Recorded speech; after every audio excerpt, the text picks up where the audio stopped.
And again, you just casually say, oh, we're not going to talk about your feelings today. After getting you to open up about your trauma, now we're going to do breathing techniques.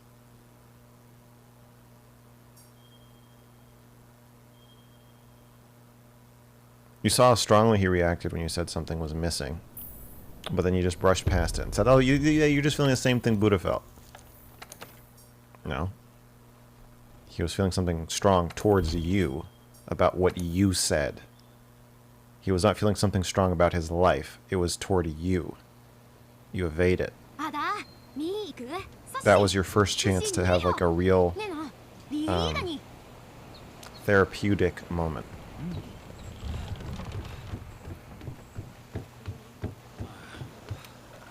To show him that not everyone is too fragile to hold or make space for his feelings. But you are. So you didn't.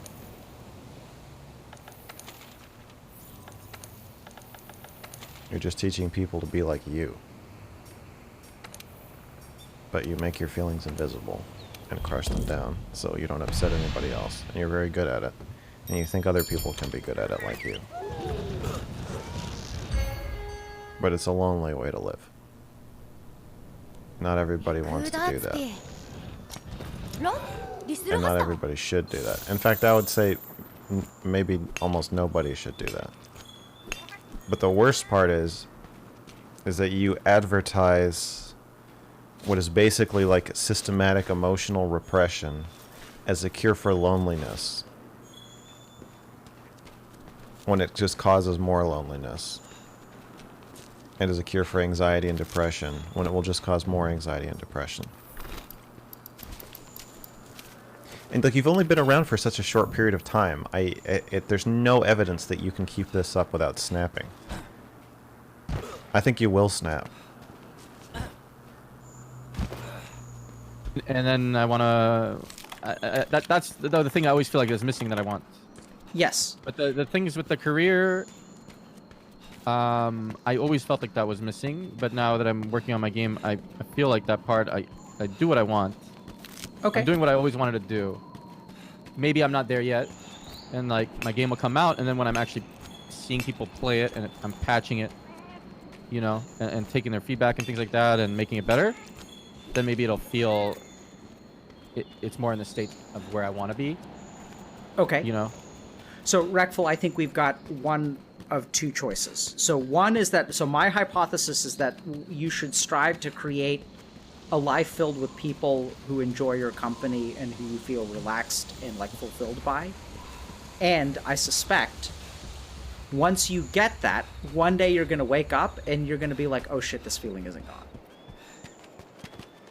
Yeah, that's scary. Because at least right now I have a goal. Exactly. Right now I have a goal that I want some friends around. If I have a bunch of friends around, and then I still feel empty inside,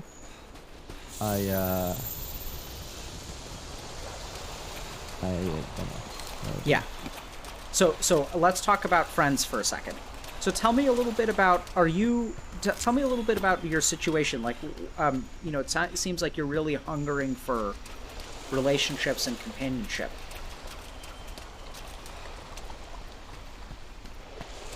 Okay. Well, the first thing that came to mind is just being in school. I don't know why. For some reason, when I was in school, no one liked me. Now people like me on the internet. But,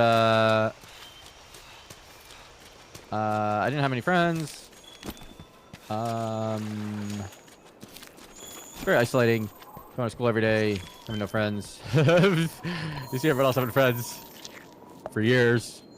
You don't have any.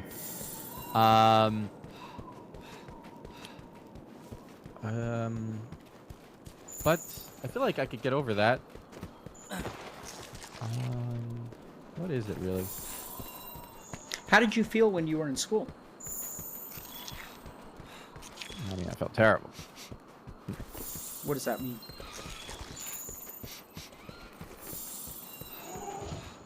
Like, I don't know. It's hard to put myself back. So it looks like about now you're realizing that Byron's a little more fucked up than you thought. I don't think you understood that he didn't have friends. I don't think you understood that he thinks that his fans on the internet are his friends. I don't think he understood that he still has no friends. Despite having a 2-hour conversation with him about depression, you did not know any of this. Because you were not actually listening, and you were not actually talking to him about his life.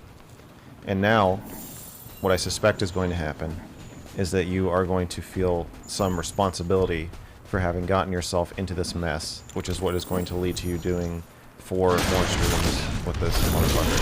Which you would not have done. You would not have touched him with a 10-foot pole if you knew how fucked up he was to start.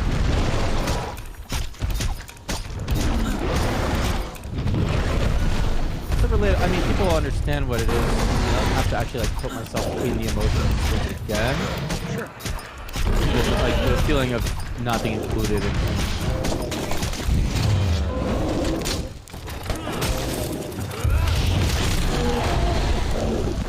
I don't really know. I think not being included is start. Because what I'm hearing from you is inclusion, is what you're looking for, right? Like what with this picture that you painted, like people just being around.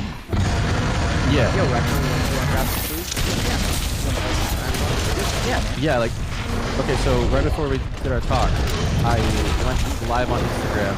I texted like 5 people and no one wanted to get food that day, and I went live on Instagram and asked if anyone wanted to get food.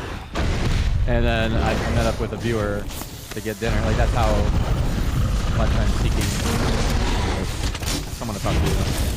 Yeah. Yeah. We talked about some stars last time. A lot of the terminology, Dharma, I remember that Yeah. one.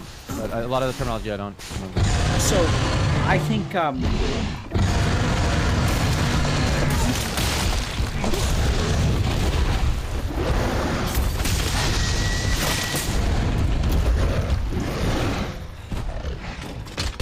just trying to think about how to say this, but can be a little bit more impactful. I'm wondering if I could tell you some more stories or something from do you like to listen to people's childhood and things like that? It's just very opening. Yeah. I'm also just thinking a little bit about time because I don't want to lose track of earlier stuff that we were talking about, and I'm just trying to decide a little bit about the cost benefit of like really hammering something down. Like, would you be better served by just hammering down the breath and implementing that change, or by like really opening up this topic in like a new way? Because I feel like if we talk, I think I want to open it up in a new way. Yeah. Okay. So then okay. So then tell me a little. I mean, although the breath thing, yeah. breath thing is more direct and it'll help you right away. Yeah, so I'm actually going to do something that I think a lot of people, including yourself, are going to find unsatisfying. Sorry. Cut out for a while. Sorry, I was going to say, I'm actually thinking about doing something that you and probably Twitch chat will find unsatisfying, because I think we're on the cusp of something important for you. But at the same time, I think it is important to recognize that change is not necessarily following. Change doesn't come about by following the thing that we feel like doing. Change comes about by doing the thing that we really need. And I think we're actually at that juncture right now, where the last time we talked, there was something kind of emotionally transformative about our time together. And now we have another opportunity to basically do like episode 2 of last time. But what I'm really wondering is, are you going to be better served by doing episode 2 of last time? Or by you actually like settling down and like, nailing down, I guess is the word that phrase I'm looking for, this issue of the breath and starting to implement that change. Like a year from now,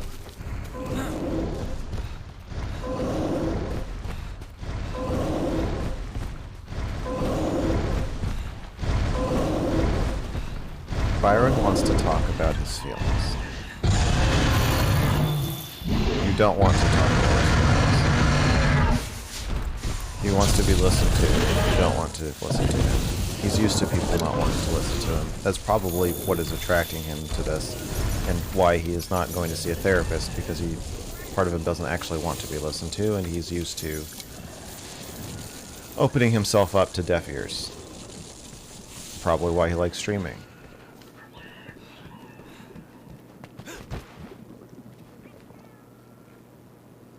You just want to do your breathing exercises. So he's entering this weird exchange with you, where he's going to go along with all your stupid Hindu bullshit that he doesn't care about, in exchange for the chance to awkwardly interject something about his life that you will not give a shit about every once in a while.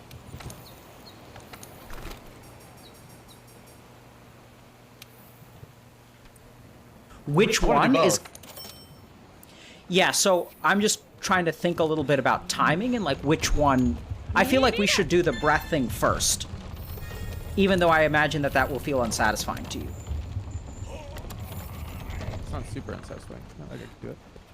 Okay. Okay, so I'm going to try to... Yeah, so I think this is what we have to do. And we can talk about emotions and childhood and loneliness. We got to dig into that, but I think that's going to be like a whole nother hour at a minimum. So I think this is what I want you to do. I'm going to try to give you a sense of the teacup that you had on shrooms, which is hard because you were on shrooms. But we're going to try to get you there a little bit, okay? So which of your nostrils is open now? Right. Okay. The right one. So, the right one. You're sure about that? Yeah. Okay, so I want everyone to check, right? So you can do it this way. And one of them is going to be more open. Reckful, now what I want you to do, so this is great because your bread is in the picture. I want you to lay, because your bed is in the picture. Sure. I want you to lay down on your bed. Oh, wait, not yet, not yet. I can still hear you with the speakers. Okay, but don't do it yet because I want you to. So this is what I want you to do. When you lay down in your bed, I want you to, with each breath, and you guys should do this at home too, with each breath, notice which of your nostrils is open. So just focus on the nostril that's open. And then when you feel the shift, I want you to sit and feel that shift as closely as you can. Try to feel that shift from right to left with as much attention as you can. Okay? And then we're going to talk about what that experience is like. And the practice ends when your other nostril switches and is like securely there for like 10 breaths. Oh, okay. I lie down. Yes. And with each breath, what you're focusing on, close your eyes. With each breath, focus on which of your nostrils is open. And then you're going to feel a transition and try to sit fully within that transition. And then the transition will trying complete. to get it from the right nostril to the left. You're not trying to get it. It's going to happen on its own, and you're just going to watch it. And as it... So this is what I want you to do. Imagine that the wave is coming in and out from the ocean. And sometimes you just stand and you just feel the water, right? You're not doing anything to the water. You're not bringing the water. The water is doing it on its own. You're just sitting in the water. So I want you to just sit in the transition and just feel it. I don't think it worked. What the hell? I don't know if it worked that fast. Okay. Let's see. All right, lay down on your right and just put full attention to which of your nostrils is open. On my right? On your right. So right side down. I don't know. Yeah, No, so put your arm, put your right arm under you. Right arm under, like this. My right arm. Yeah, under your body. Here? Yeah, so just lay down on your right side. I don't put my arm under me when I lie down. I know you don't. I know you don't. I know you don't. But do it this time. And try to be, yeah, don't curl. No curling. Just lay down. Yeah, so just scoot down a little bit. So, this is fucking weird, I know. Fold the pillow in half and tuck it under your head. Yes, perfect. Close your eyes. And watch. You guys do it too. Lay down on whichever side the nostril is open.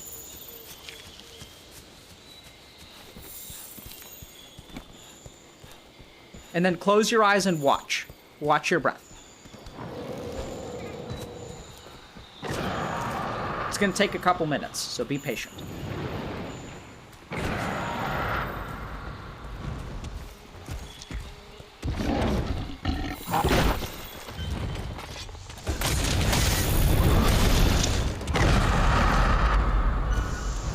Both of them aren't, rarely are going to be fully open. So check with your nose. You may notice a subtle difference between the two if you think they both open.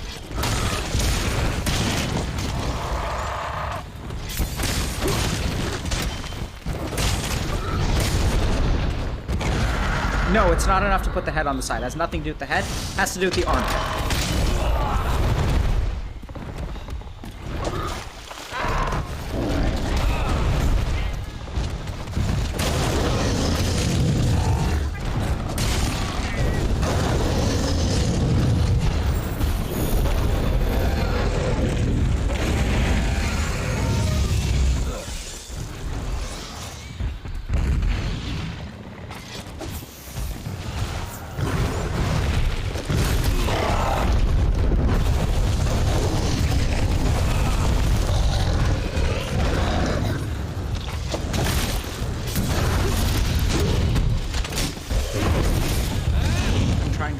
Being quiet for Reckful, but we can answer all these questions.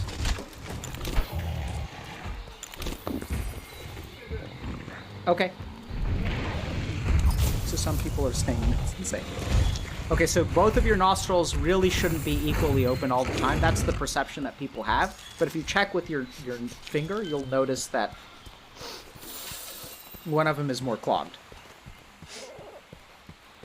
So if it changes, I want you guys to sit in that transition and just notice that transition as it happens.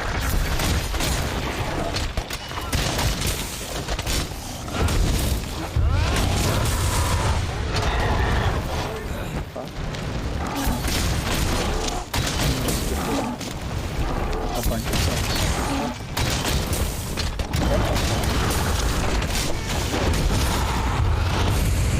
How are we doing, Reckful?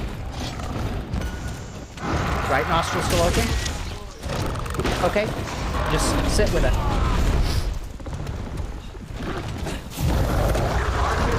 This whole side is really uncomfortable, right? Okay, so you can curl up, put.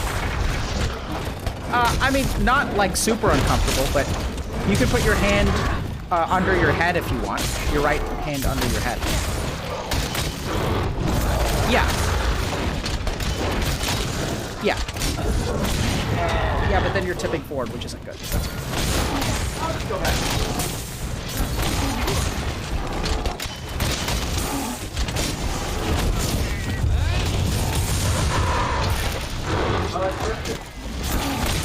Did you miss it? Okay, come back.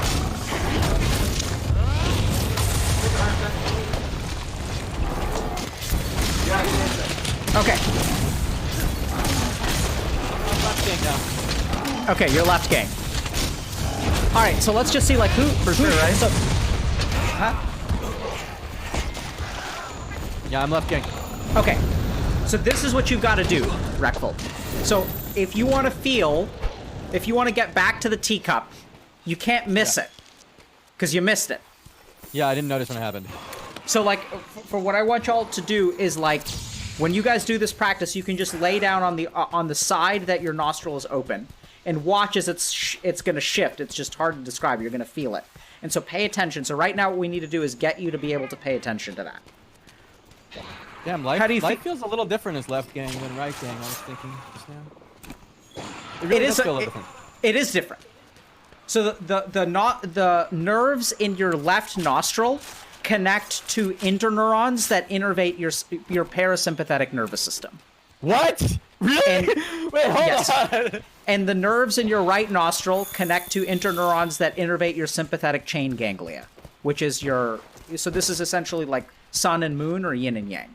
So your sympathetic nervous system is more active when your right nostril is open, and your parasympathetic nervous system is more active when your left nostril is open. So if I want to be better at what, do I want the left nostril open? And if I want to be better at what, do I want the right one open? If you want to be physically active or like passionate mental activity, then right nostril is better. If you want to be calm, if you want to have sort of clarity of mind without passion, then left nostril is better.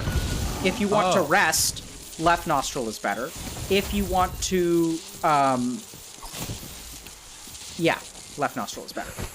Although when But you if we were having sleep- this conversation and I want to go deep, Left nostril is better. But didn't you say left nostril was for being really calm? And then if I want to, what did you say? Can you say again the right nostril? Yeah. So right nostril is your sympathetic nervous system. So it's fight or flight. If I want to be better at. Yeah, like know, I'm any sorry. sort of physical activity, or be like have a passionate mind, then right nostril. Don't I is want to better. have a passionate mind right now? It depends. Do you want to experience more emotion, or do you want to understand yourself better? Oh, I want to understand it. Then left nostril. Okay. So so this is what, and I encourage you guys to explore this, right? So in my experience, and according to the Yoga Shastras, left nostril is going to make you feel a little bit more chill, and right nostril is going to make you feel a little bit more active. And the other tip I'll give you guys, just one really simple thing, is after you eat a meal, you should lay down on your left side for about 5 to 10 minutes and just see how you feel afterward. After a meal, we want to be laid down on the left side so we get the right nostril activated? Yes. Okay. So What the fuck are you yeah, this is talking some about, crazy shit. dude? So there's some science behind it, but the science behind it is not very good. Is not what? So is not very good. So I think what Yeah, I bet not. the best thing that I recommend about this stuff, because this is not really something that has been, although I can your mic check keeps again. cutting out. Your mic Fuck. keeps cutting out. Sorry, I don't know. It's transmitting You over can here. just talk I don't know. louder. So I'll try to find you guys references for what science supports with this stuff, but this is not, this specificity of breath in meditation has not really been like scientifically studied. Like this is generally Have there speaking been trials and they didn't pan out? not to this degree of specificity. It's made Right, up. so Okay. remember that, like, in Your inkling is that if there were trials with a couple hundred people, it would be true. But there Yeah. haven't been. yeah, because no one is like That's it's my just way too professional specific, and there inkling. isn't a foundation. So generally Jesus speaking, fucking let's Christ. remember how like research works. We research something very generally, and then we start researching things like the next study is going to be a little bit more specific, is going to be a little bit more specific, is going to be a little bit more specific. So right now, there are just general studies being done on mindfulness or meditation in general. There are very few studies that look at different kinds of meditation or explore like physiologic effects of like different techniques. Very few. We're just sort of starting that. We're still trying to figure out whether this stuff has any merit or not, right? Can meditation help with arthritis? Can meditation help with depression? There are some preliminary studies that suggest different kinds of meditation have different effects on your brainwave patterns. So that's the resolution that we're at. Are two kinds of meditation even different?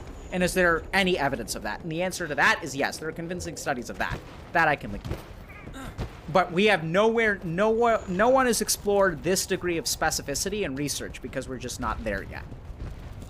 Right? It's sort of like we have to remember that, you know, let's say penicillin was discovered, I think, sometime between the 20s and 50s. So that was like our understanding of microorganisms and antibiotics is like 100 years old. And so over 100 years, we've had a lot of time to study. Now we know a lot about different kinds of microorganisms and antibiotics. We've been studying meditation for like 20 to 30 years. And so it's really, yeah. So, for me, if I had started doing magic mushrooms 5 years ago with depression, people would have called me a lot crazier than they would now that being FDA approved as a breakthrough therapy. Yeah. Right. It would have helped me so much 5 years ago. We didn't know.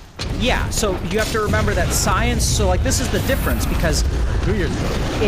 I mean, there's been knowledge or exploration of meditation for like the better part of 5,000 years, and they learned a lot.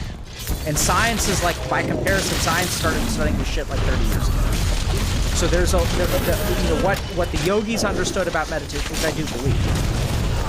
I mean, not to say that everything that they say is right, but I think they're brilliant. Because a lot of the work that I do is based on their stuff, and I think that people get helped by Say it. your credentials a bit, because people in the chat might not know. They just tune in at random time, in and out. Oh, sure. So, by the way, someone gifted like 100 subs, so thank you to that person. So Mike, go Pete. I'll do my Andy. So my name is Olive Noja. I'm a psychiatrist. I studied meditation and yoga for about in Eastern medicine, Ayurveda specifically, mostly a little bit of Chinese. for about 7 years, originally with the goal of becoming a monk, and then ended up doing neuroscience research for a couple of years, and then went to medical school and trained to become a psychiatrist. And now I do integrative or holistic psychiatry, incorporating complementary alternative medicine, meditation, yoga, and things like that. I use it treatment for depression, anxiety, PTSD, stuff like that. And then I trained in a faculty at Harvard Medical School. Yeah, Harvard. So I did neuroscience research there, trained to become a psychiatrist there, and I'm on faculty. So where did I learn meditation? So I learned meditation from like dozens of people. So I traveled to India every year for a period of about 7 years and spent about 4 months a year in India and studied with different teachers, different ashrams, different lineages, learned a lot of different kinds of meditation techniques from a lot of different people. And then now I sort of use different kinds of techniques to help different kinds of people. But a lot of this like fundamental stuff about how to understand the breath, like, and this is the thing, like, I don't think you can find, speaking of science, I don't know if there's actually a study that tells us what the pattern of breathing for different emotions is. I've never seen a study like that. Maybe that's out there, but like, that's the kind of simple formative stuff that sometimes science like misses, right? But we can sort of test that ourselves, just, and it's kind of like common sense. So I think science is really fantastic, and you should make evidence-based decisions when you're doing treatment. But I also think that, as I've learned time and again as a clinician, it doesn't matter what science says if it doesn't work for the patient. So even if, the overwhelming evidence suggests that a good treatment for depression is an SSRI or antidepressant like Prozac, if it doesn't work for you, it doesn't fucking work for you. So what science says kind of doesn't matter. Right, so you like a lot of what I advocate for is individual exploration of Prozac. Yeah. When my brother killed himself, he had just started taking Prozac. Yeah. A month before. How old was he? 21. So I don't know if people are aware of this, but there's a black box warning placed by the FDA that soon after taking SSRIs, it actually increases the risk of suicidality, which is completely bizarre. Some people hypothesize that when you're super depressed, you don't feel like doing anything. So even though you're suicidal, your lack of motivation prevents you from killing yourself. And I mean, no one really knows this, but when I asked my professors, like, why is it that SSRIs actually increase the risk of suicidality? Like, what the fuck is up with that? One person told me, well, I think actually, as crazy as this sounds, what happens is it fixes motivation problems before it fixes suicidality. So there's a brief window of time where people still feel suicidal, but the Prozac is giving them like enough pep in their step to actually go and try to hurt themselves. So it's kind of like a really bizarre sort of instance. But this is like, there's literally a black box warning, which means when you get a medication, there's like a black box on it from the FDA that says that taking this medication increases suicidality. That warning wasn't there though when he started taking it. I don't think yeah, it's there so yet. the warning happened because a lot of people like your brother killed themselves. And the warning really applies to adolescents and teenagers, but I think it also fits for young adults. It seems to not have that effect nearly as much in older people, or it seems to be absent, so we're not sure why that happens. Yeah, so if they had known back then that mushrooms were good for depression and instead of Prozac, then he might have been alive. I shouldn't think that way, Yeah, what do you... What is that thought? What are you thinking? What are you feeling? Can't blame anybody. They're trying... I mean, I guess they're trying to discover what's good for depression, right? That's not what you're doing. What are you doing, Regretful? Regret? Yeah. Yeah. Also blame. Also Maybe wanting... I'm blaming a little bit. Yeah, I'm blaming a little bit. Also, at its core, you want things to be different. You want things to not be this way. Yeah. That's the crux of it. Is that you're not ready to accept the way things are. Yeah.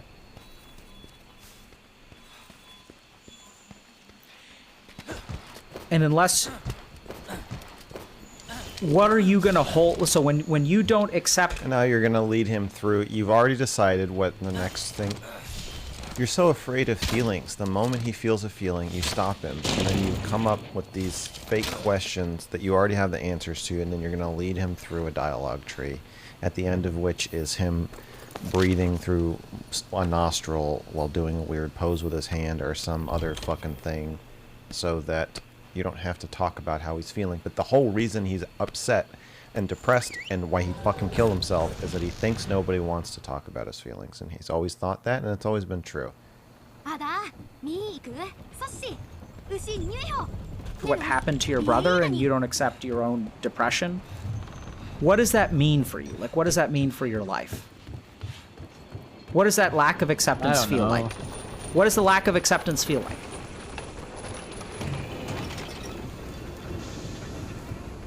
Unfulfilled. Fuck kind of. I don't know. What are these questions? They don't make I don't sense. know what answer. you're Like gonna there's give. something fucking missing.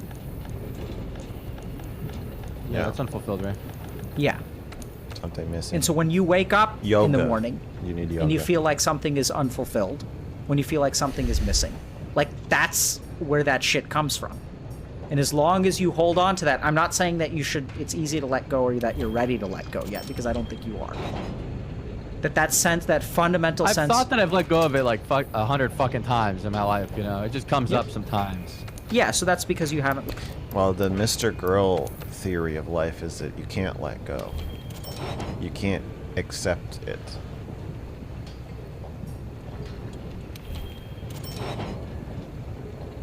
How are you going to let go of your brother killing himself?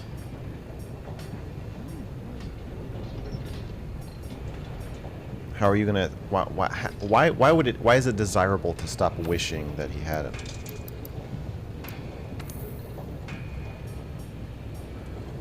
I don't see how that's possible or desirable. That seems inhuman.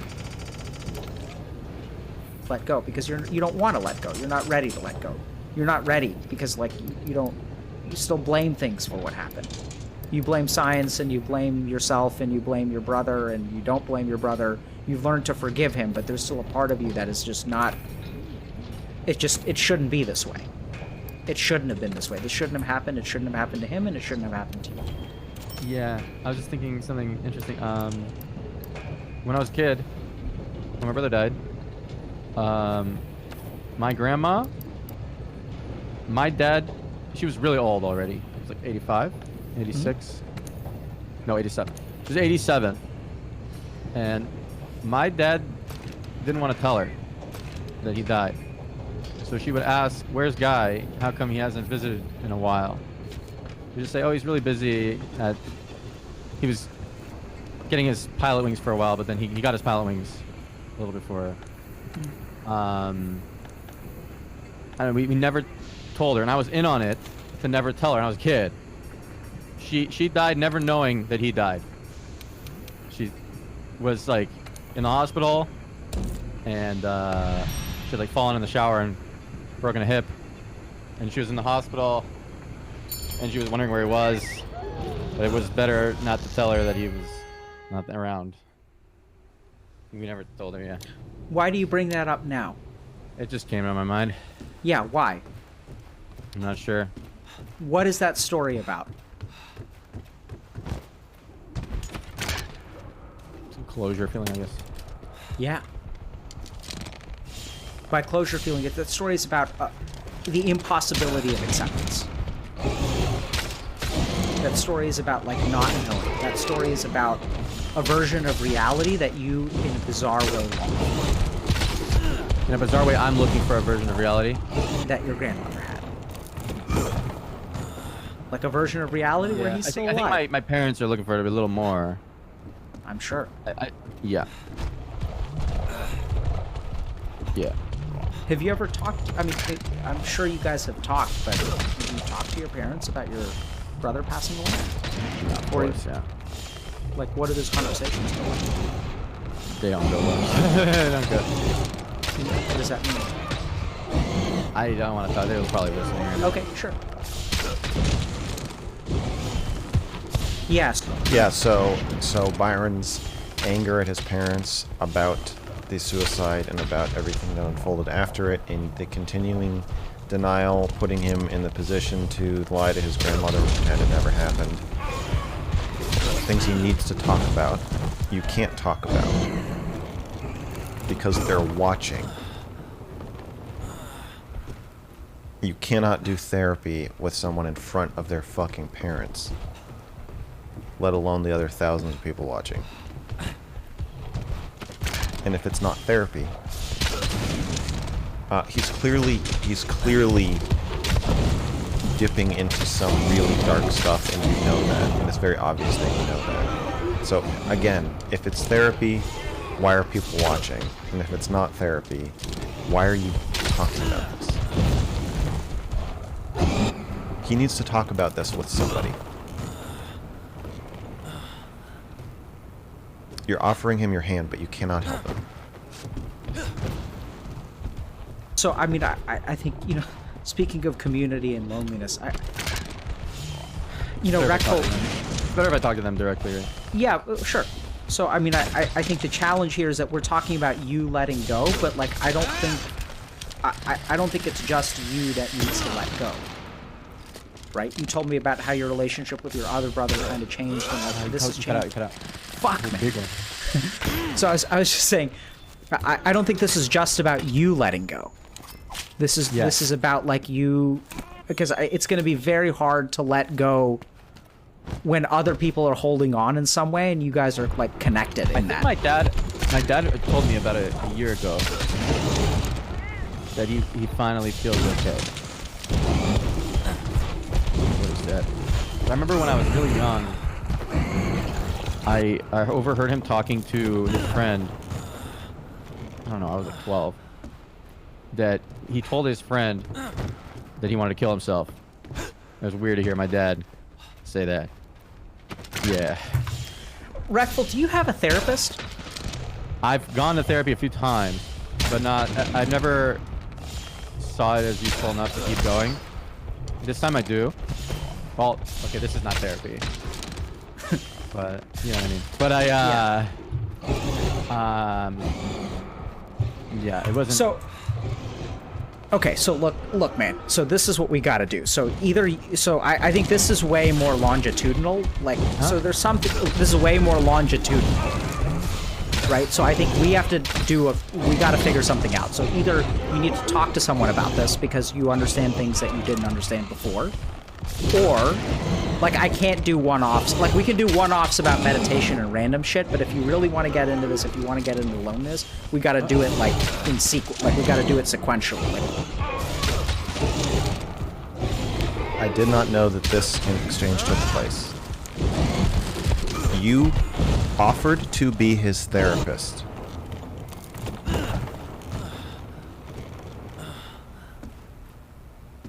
Despite seeing all of the pitfalls of trying to do therapy in front of his parents and in front of thousands of people, even as you're suggesting it, your eyes are darting back and forth between Byron in the chat.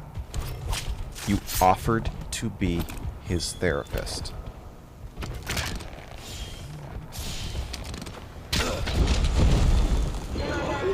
You are knowingly offering therapy and yet declaring that it's not therapy at the same time.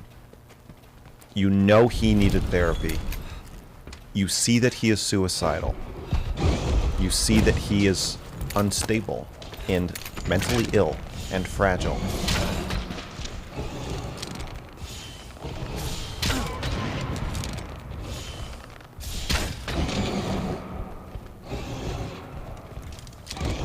This is extreme negligence. I'm going to call your licensing board, and I'm going to tell them about this exchange. And I'm going to see what they say. You should not have done this. I'm not saying that you killed him, but he needed help. You knew he needed help. You knew you could not give the help that he needed. And you tried to have it both ways. You tried to make your TV show. You thought, well, this will be great.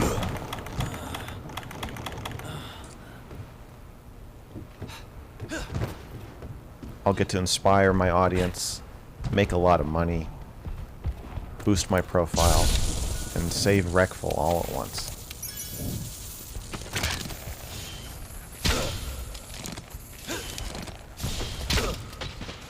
Unbelievable arrogance and unbelievable negligence.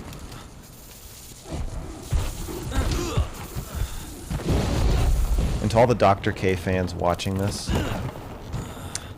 this is why you do therapy in private. If you don't want to get criticized for the intimate mistakes you make that perhaps cost people's lives, then don't do therapy in fucking public.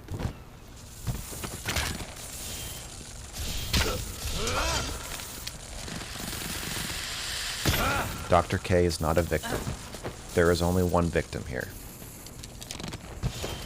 So far. And that is Byron.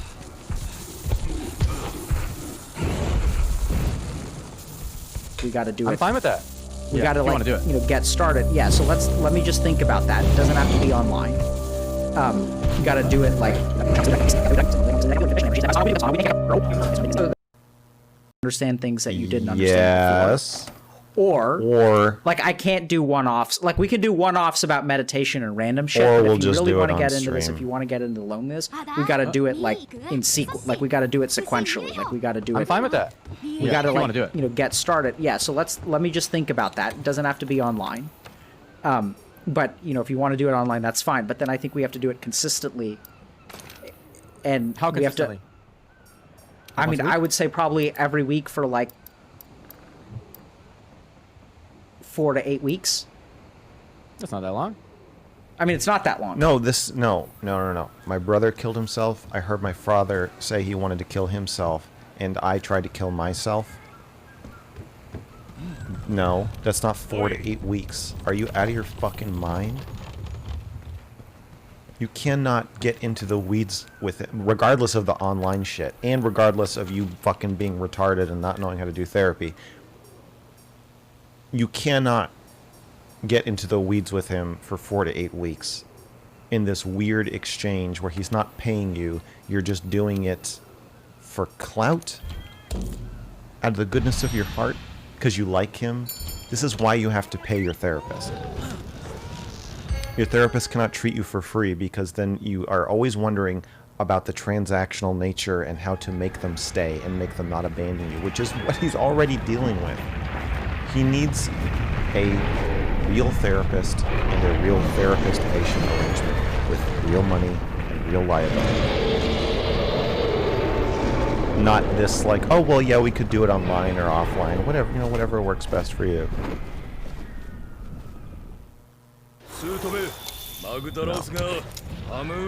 You fucked up incredibly badly. But I mean, it's I'm willing to do that. If you okay. two are. Yeah, I Yeah. mean, I'm willing to do it because I mean, I think you just have to think about whether you really want to do that. Huh? Yeah, you just got to think about like you got to just. My thing is transmitting though. I don't know. I think it's Discord. Discord, right? Wait, It's so gotta be Discord. sucks? Sorry, Discord. I don't know. Like I don't think I'm.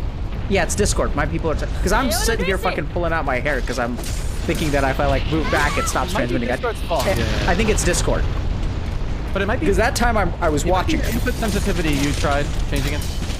Oh, well, I mean, I think it should be the same as setting. anyway. So going back to what we're talking about. So I think let me just think about it. Let's figure out how to do this. You sleep on it, and then you let me know like tomorrow, or like whenever you want to let me know, and then we can start. We got to talk about it for like 4 to 6 weeks. Okay. So So if you want us to start having, I want in the morning. I want you to do a practice of 3 rounds of 30 forceful exhalations like this. whoa, okay.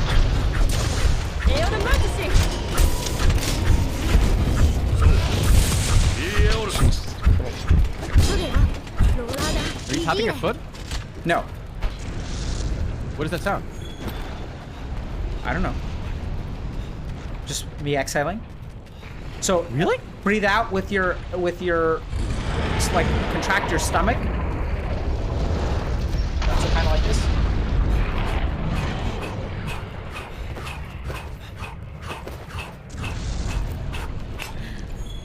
Yeah, pull your stomach in. Eyes closed. Okay, is it pulled? With each exhalation, contract the stomach. Like a bellows. Good.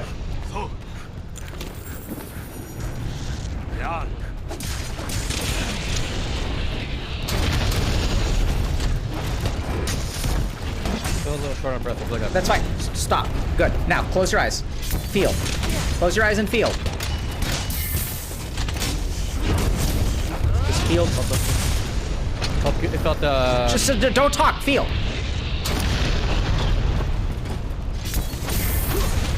endorphins in it.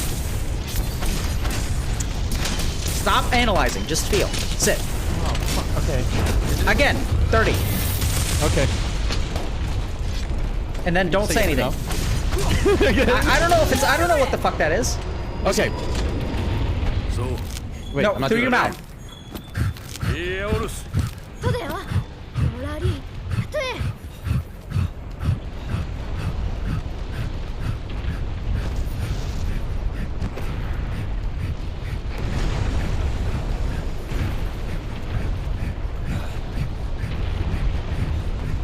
And stop.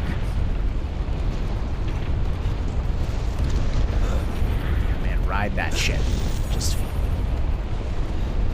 feel how amazing that breath is.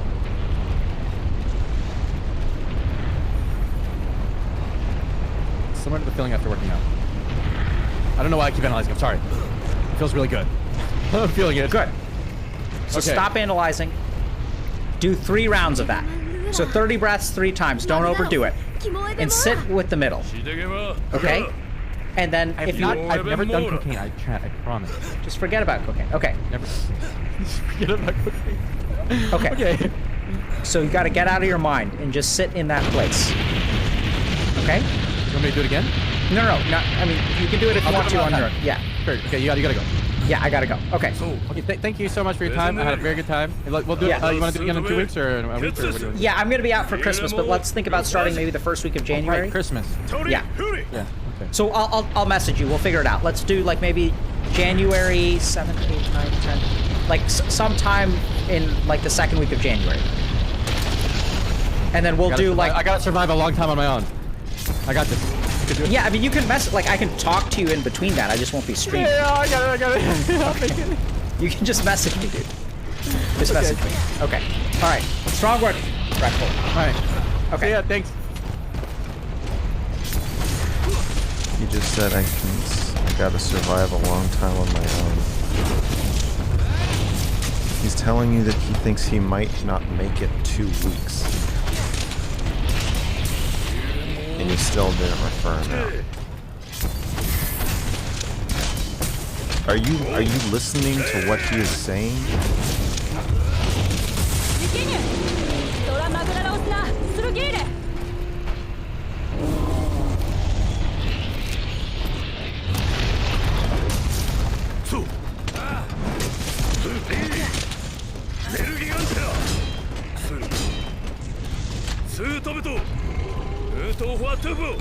ネルギガンテダムギーレオイエティ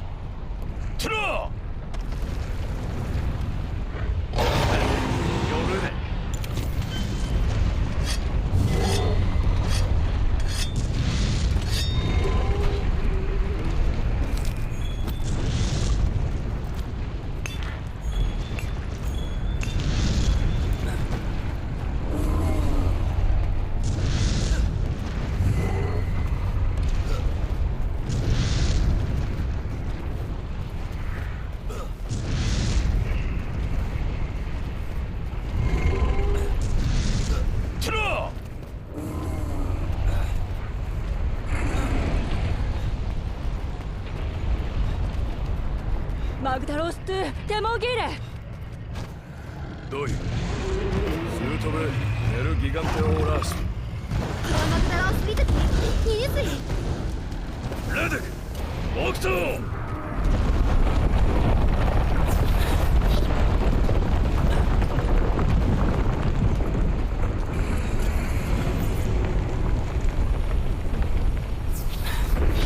マグダロスタイローランラハスートベネルギガンテオーラースユース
血液二類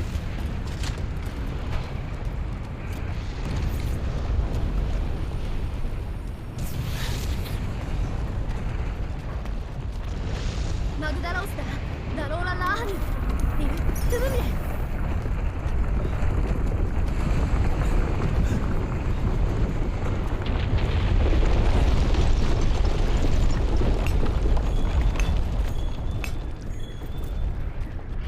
そうごめんミネシスートベガッツイナーグだルエオルムレ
リシドトメゼミトゥエメキスートベウクマウマグダラウスリーにミネガケザラーシンガタキヨムトハハアウド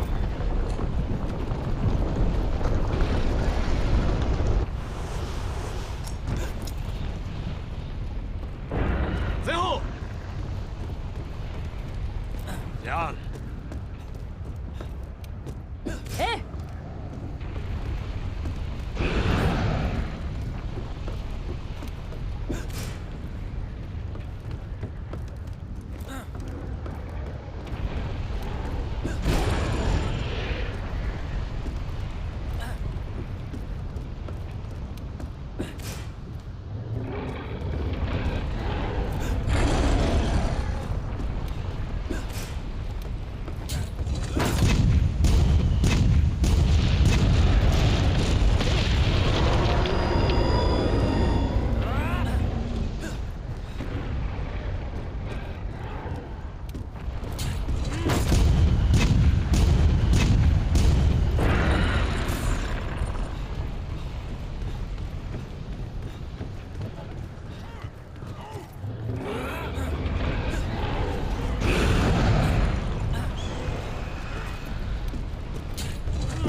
マグダラオスリアラーシータソ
合唱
あだ見行くそし牛ニュエホねのリエイガニ Yes, how'd you know? How'd you know? Close enough? Okay. Yeah, exactly. Actually, I zoomed in. I wish it was in like, 18K so I could have gotten, more quality max cock, like that We're would've been better. thinking about at some point I would like to upgrade to a either 6, 8, or 12K camera.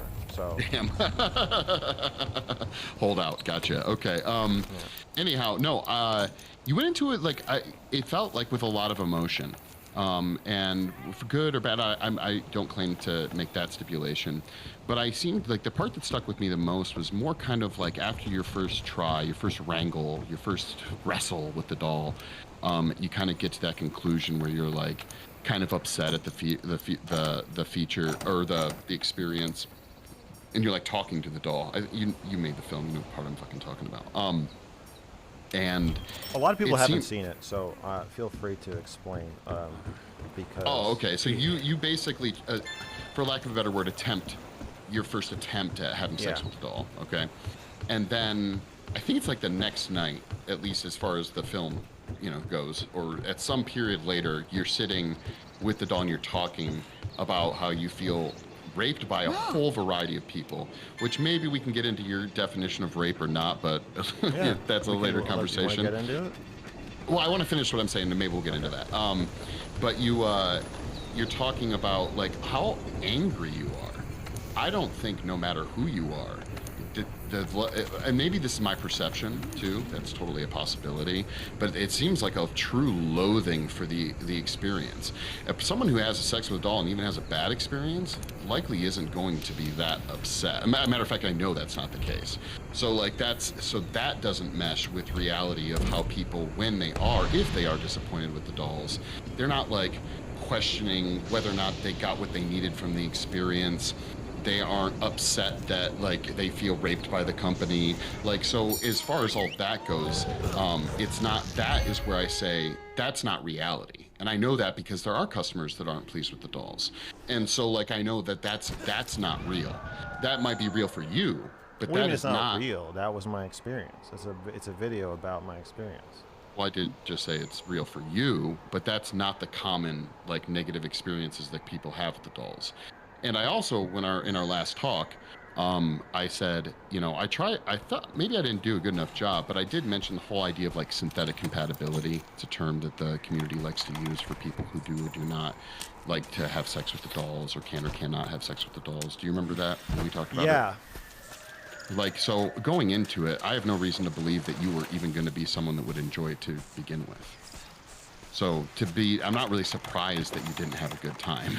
like, you know what I mean? Like, you even, by saying you feel like, I think you mentioned you felt raped by your community for making you feel like you had to do it, which I didn't know that you even... By you, Mike. Yeah, well, man, I don't care. Like, that's fine. Yeah, you got the doll for free. Like, okay, I'm not feel like I didn't tell you to have sex with the doll. Like, you came to me. I feel absolutely free of everything, Max. As far Well, as you're that not. goes. You're not. That's All not right. what we're here to talk about. You know, I don't think I this feel is like we fair. have so much. I think we have a ton to talk about. I Do think we we want do to too. like focus on one thing? Or Yeah, what I do don't you think do? this is fair. Okay, buddy. Why don't you think it's fair? So the viewer has to eat the thing, or have sex with the thing, or watch the thing, or whatever. So yes, a normal customer does not have multiple outside influences pressuring them to copulate the doll. But Do you think that influenced you?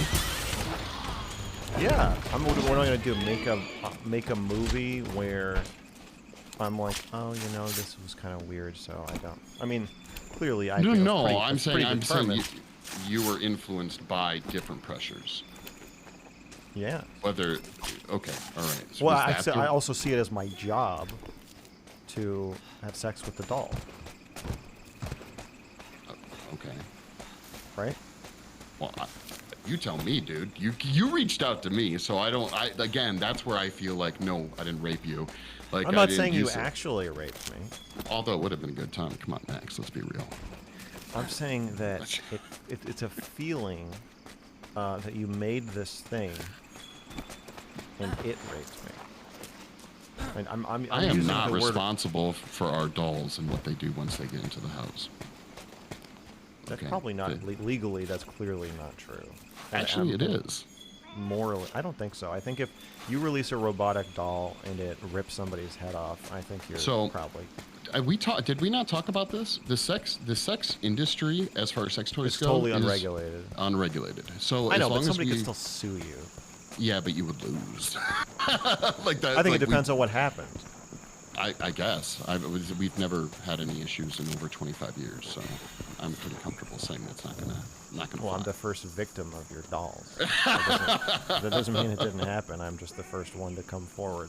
It's also So that- embarrassing. so- It's embarrassing to admit publicly that you got raped by an inanimate object too. So that's another. So okay, God, there's so many questions I have on that. Where do you draw the line, if you do? I'm curious, between a dildo, a fleshlight, or no? Let's go even further back. Masturbation, a fleshlight, a dildo, and/or a sex doll. Do those? Where are the lines between those items, if there are to you? I don't think there are. I think clearly when you masturbate, you're using your hand as some kind of toy Right. for the time being. Right. So Okay, and from one, it's a spectrum. I agree. everything's a spectrum. I understand that. Everything is a spectrum. Okay, so all right, so let's talk. So you don't differentiate between, say, a dildo and a doll. They're different, but there is a. Well, they're physically there's a- different, but- there's an infinite number of in betweens. So Right. there's a continuous spectrum, but they are clearly different. If I say I have a dildo and I say I have a sex doll, you know that those are different. You know Right. I'm saying as far as a tool to be utilized for sexual gratification, like they both are that thing. They are, but they have different effects on you. A doll. I think you can feel violated by that. If you masturbate compulsively when you don't want to, I think it's very likely that you feel violated by yourself. You put yourself in situations like you go out and you get drunk and black out and have sex. I think that's a way you can feel violated by yourself. Getting violated by anybody else involved. But you know, I did list myself as one of the Yeah. culprits. Dude, That's why I was. yeah.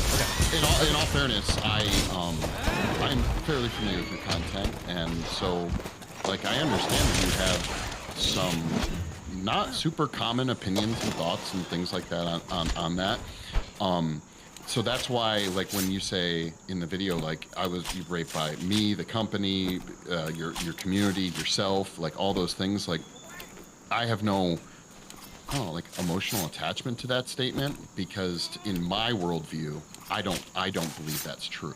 Okay. There's no way, you know, so that doesn't bug me. Do you think? You know? I have a comment. The Yeah. thing is that Mike Wilson will think this entire bit is performance art. You can never really escape the performance art loop when speaking with Mr. Girl, due to his lack of English language skills. I actually, you know, it's interesting. I've had that debate with my staff members and the people that have watched it. Like, yeah, I don't know how much of I don't presume to know how much time you've spent on like documentaries, major film crews, things like that, like to make either an episode of a show or movies, but I've spent a lot of time on it. And the most real thing is still fake as fuck, dude. Like the realest thing is still fake as fuck.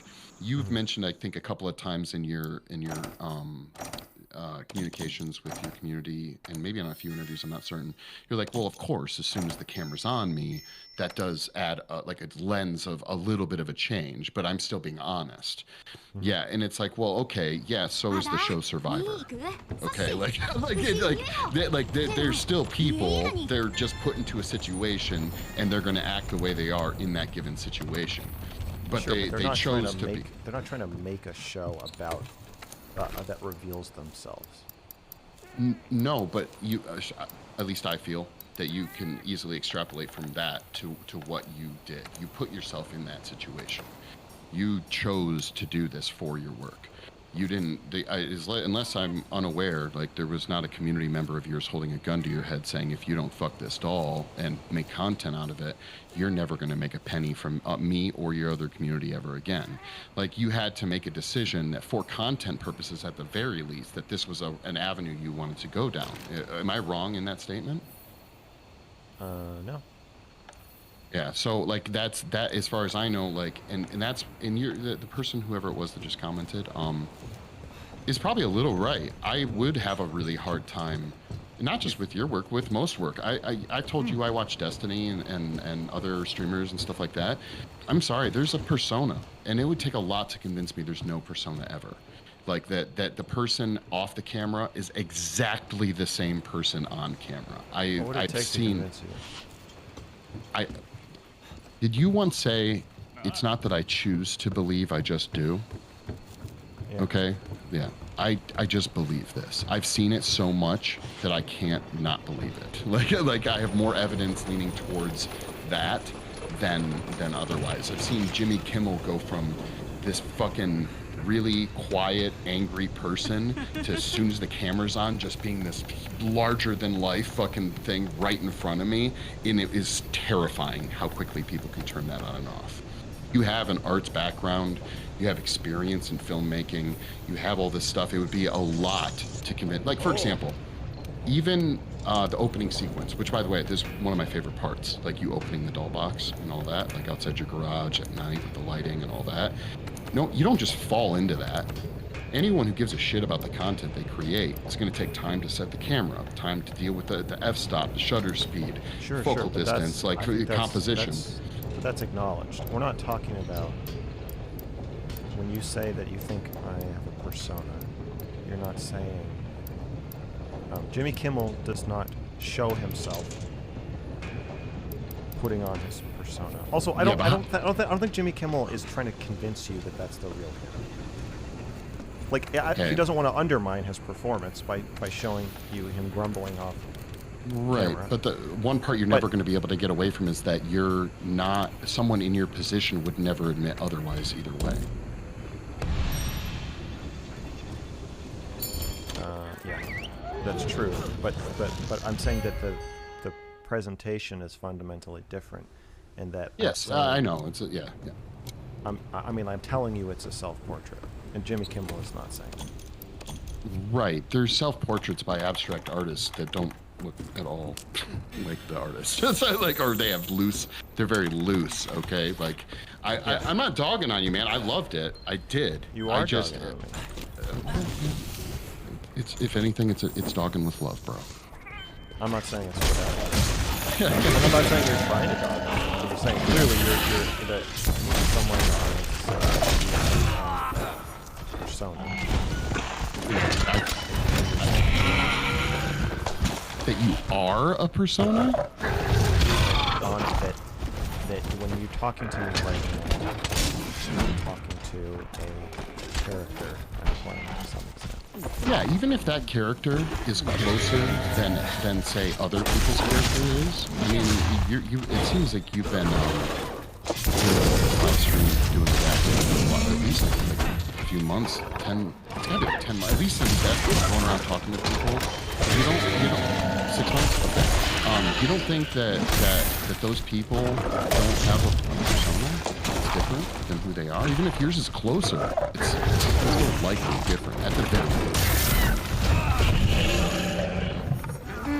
Let's say, Matt, some of them don't. I don't think Destiny itself, I think, has started about on stream, but I think you started about them off stream too. I'm like, there's a difference between being private about some parts of yourself and misrepresenting your personality. I think Destiny is himself on stream. Okay. I think Cherry is herself on stream.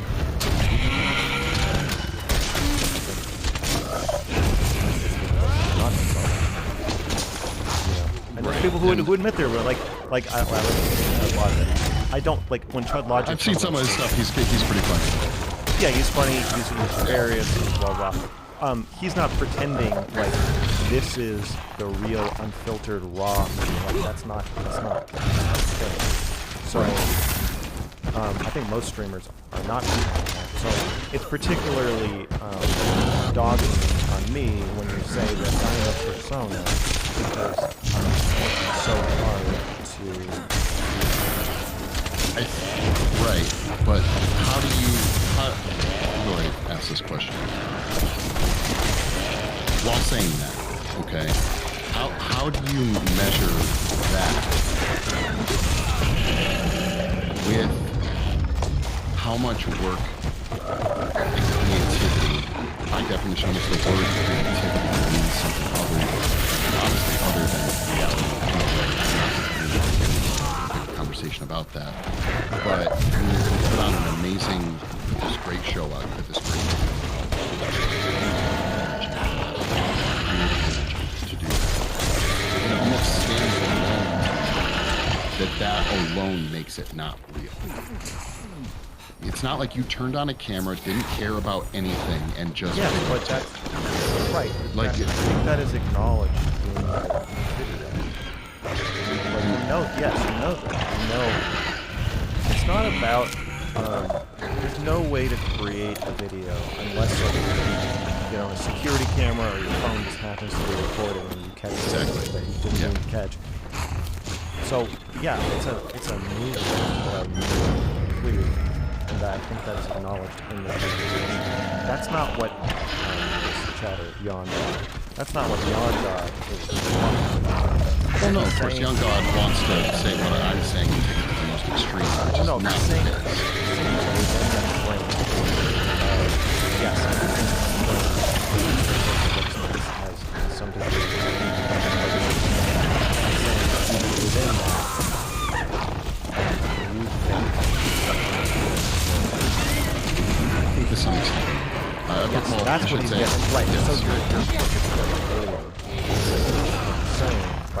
well, everybody, at the most, like, Survivor and that's fine, but that's not what he's fucking saying. He's saying that Mr. Girl's mission statement is authenticity. Oh yeah. Yes. Well, I mean, I just think I would like to focus on that. I know, but you're also you're putting it inside of these other concepts that, like, of course, you agree with. You're saying by definition, it's impossible to be authentic. I'm saying that even within the range of whatever is possible, Sure. still. Just absolutely to some extent. Yeah.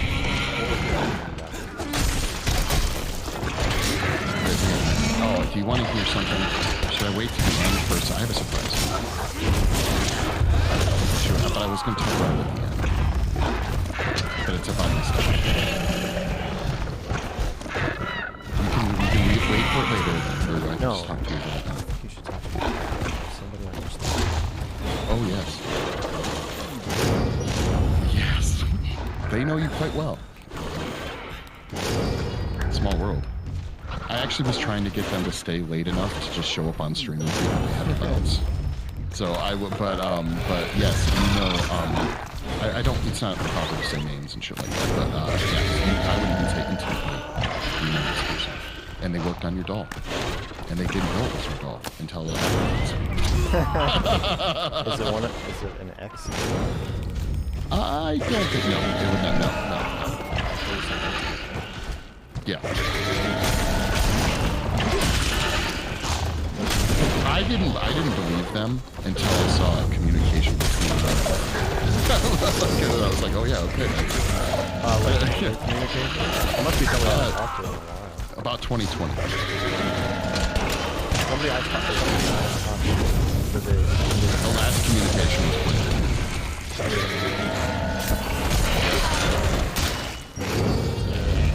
Las Vegas. well, they were with us before the company moved to Las Vegas.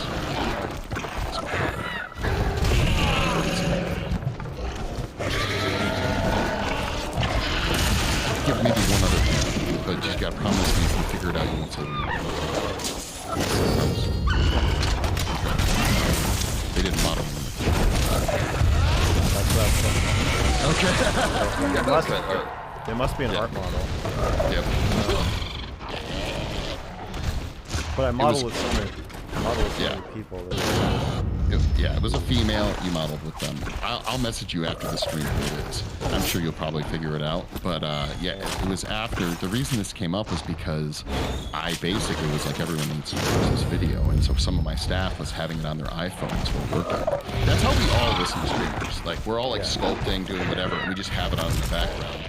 And this person came up and was like, "Is that Max?" And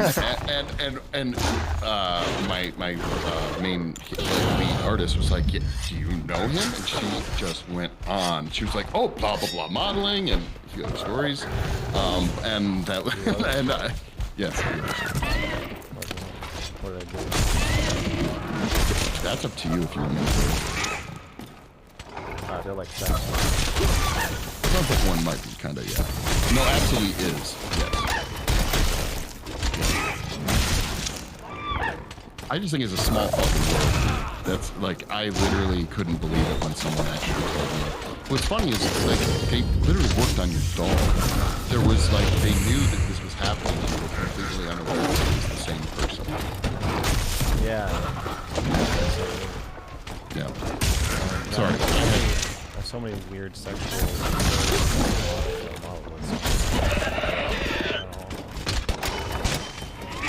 Here. Messaging while we're on here. Yeah. Okay, well, we have a couple questions. Yeah, go ahead. Somebody said Mr. Girl is a reality show. It's gonzo journalism. Hey man, I'm a Hunter S. Thompson fan. They're defending my honor against you. There's somebody else asking if you play Magic the Gathering. No. I've watched people play it though. I think I'm spelling the last name correctly. There you go. Oh yeah. Yeah. Yep. Yeah. Yeah, she's been with my company now for about 2 years. She's she helped paint your doll. Wow. Well, tell her, or I'll just tell her. I'll just message her. I'll tell her thank you. Yeah, we had there was a sexual thing. Just once though, I think. Yeah, that's what I understand. た Yeah. だ見に行く Yep. サッシ牛入票ねえな見え Yeah, 今 I に used to play Magic the Gathering after I graduated high school for like a year or two, but not since. Yeah, I didn't even get into like I played D&D once. It was an employee. A bunch of my employees had a D&D campaign going on, and that's the closest I've ever gotten to any of that level of fantasy nerd love. My nerd love is in other directions. Mine too. Yeah. Mr. But- Real, your feelings are as volatile as a menstrual cycle. Yeah. Hey, I don't know. I don't want to get too far off. So, what is your definition of rape? And well, do you use it the same way all the time? No, I said I think in the video I said I feel like you raped me, or I feel Right. raped. So I Just think in I think feeling raped is like an emotional experience. Sure. My actual, I mean, I think there's a legal definition, and I think we should just cede, whatever to the cede the legal ground. definition. And then I think there's a kind of interpersonal psychological definition. I got in an argument in one of my panels with a trans person about is it rape if you don't disclose that you're trans? when you're Yeah, I having think sex? I think I heard that one. Yeah. Right. So I was saying, obviously, it shouldn't. I don't think that should be illegal. I don't think.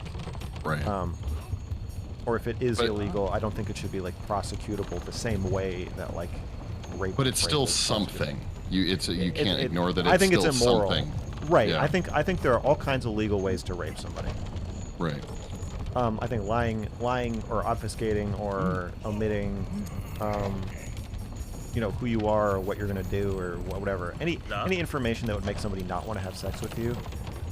I think there's a range of like, we're all trying to make ourselves look good to like going out of your way to like sociopathically hide something. Right.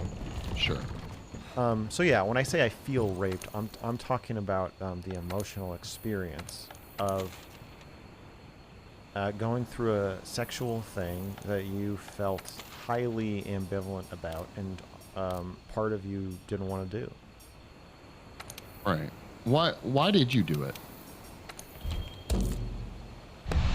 It was my fucking job, Mike. Fuck a doll. I don't even want to know where your job ends or stops. Like that, if that's in your It job doesn't. description. It doesn't end. It doesn't stop. Yeah, I felt like Was that the main? Is it impetus for the thing? Was you felt a responsibility to do this? I think that I am this way with a lot of projects. So like the cuties Right. I have to become a bit compartmentalized, where I'm gonna say whatever I can. And part of me is like, well, say them that could come back to bite us later. And then the rest of my brain is to be like, hey, your job is to say what you think of the fucking movie. You're gonna look in the camera, you're gonna say, and then when you're done with that, then editor Max will come in and edit it. And while I'm editing it, I'm like, well, gee, I didn't know you said that. And the editor's like, well, my job is to edit a good video. It's not to make you look good. Right. It's to make I'm not making videos to make myself comfortable, so that doesn't matter. So and then there's an upload button, Max, which is an easy, logistically Still easy way to- powerful. Yeah. So Yeah. very powerful. Yeah, and so I think that with that kind of thing, it's like once I've set the wheels of the project in motion, I feel like I mean, part of me is like curious. Part of me is revolted. Part of me is prepared. Part of me is excited. Like I have a lot of mixed feelings, but definitely, if I were having those kind of mixed feelings about a sexual interaction with another person, I'd probably be like, I don't want to. Right. Since it's a doll, and have more agency. But the thing is, with these dolls, you actually, it's weird. You don't have as much agency as you would with a dildo, because you can't even, the thing's on you. You don't want it on you anymore. It's actually kind of. Oh my God, we have to talk about this. We have to talk about the weight thing. It's crazy. It's crazy. They're crazy happy. They're It's crazy not. happy. Dude, you're a personal trainer, aren't you? And you had difficulty? I mean, like, they are not crazy heavy. I have people that are like 100 pounds moving things around like daily. Well, sure. I mean, if you're used to moving horses, then maybe it's an acquired skill. But for my novice approach, yeah. I mean, I think another thing is like I'm not sure what parts are break or rip or like out. You're saying that you think that the average man can just Well, pick I thought himself off the floor, no problem.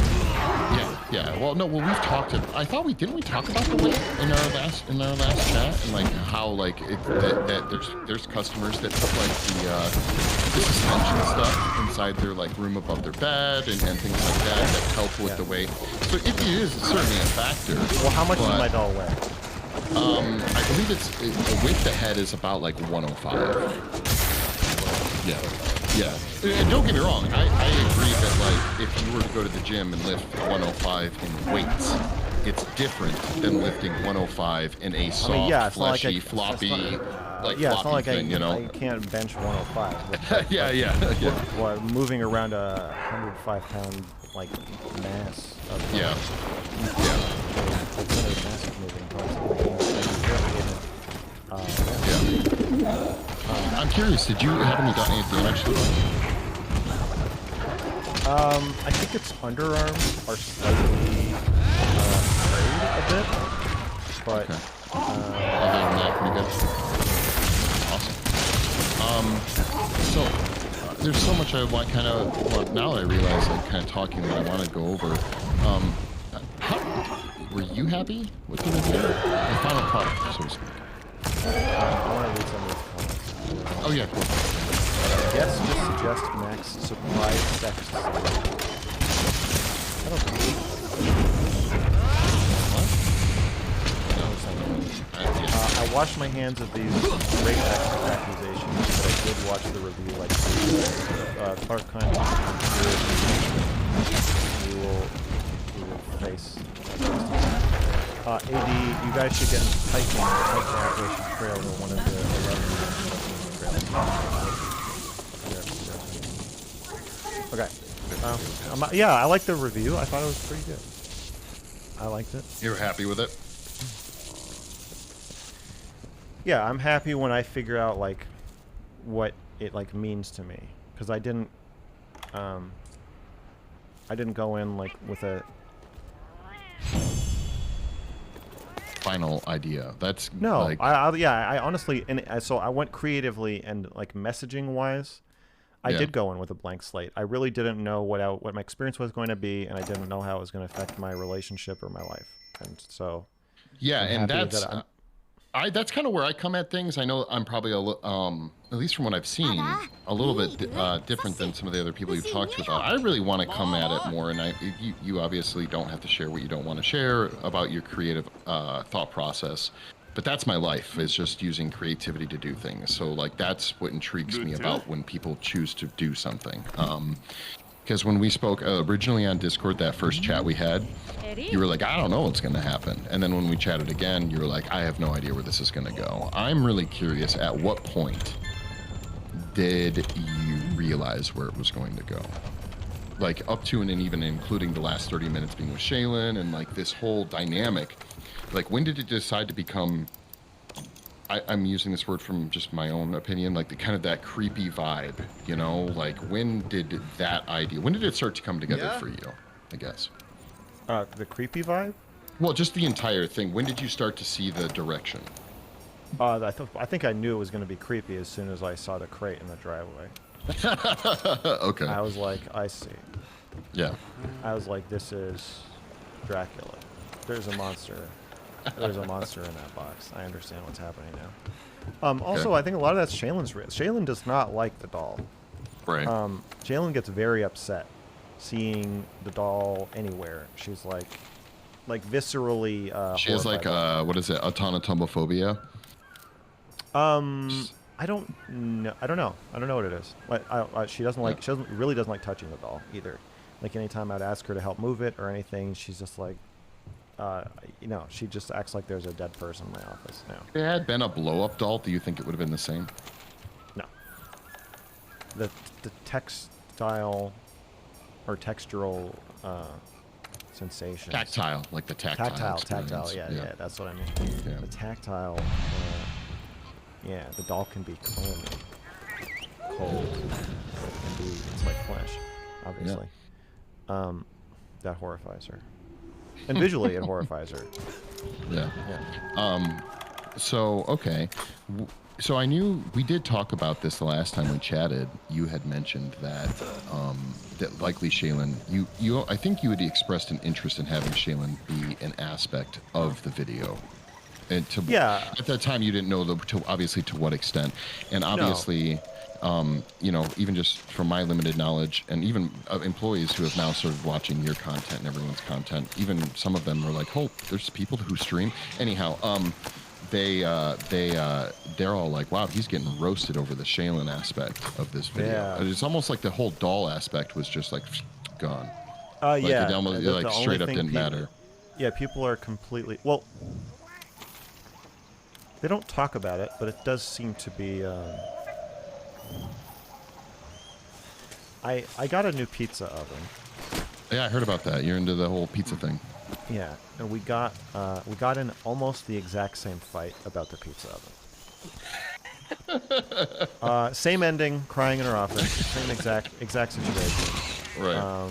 And same exact fight of me saying like, I'm asking you a question and I need you to answer yes or no to this now, and her being like, I don't want to be treated like this, and running out of the room. So I was thinking it'd be funny to film it because it'd be funny to show people like, oh, like we'll do this nice review and then we'll get along and it'll be a contrast. But actually, it would just turn out the exact same.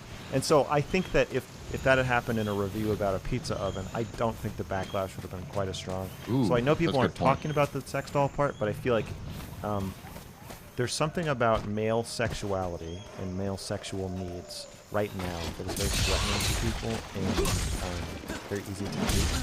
And I think that with a doll, I encountered this a lot at kink events in LA. So I for a long time, well, I guess this is still true. I don't like having sex with people that I'm not dating.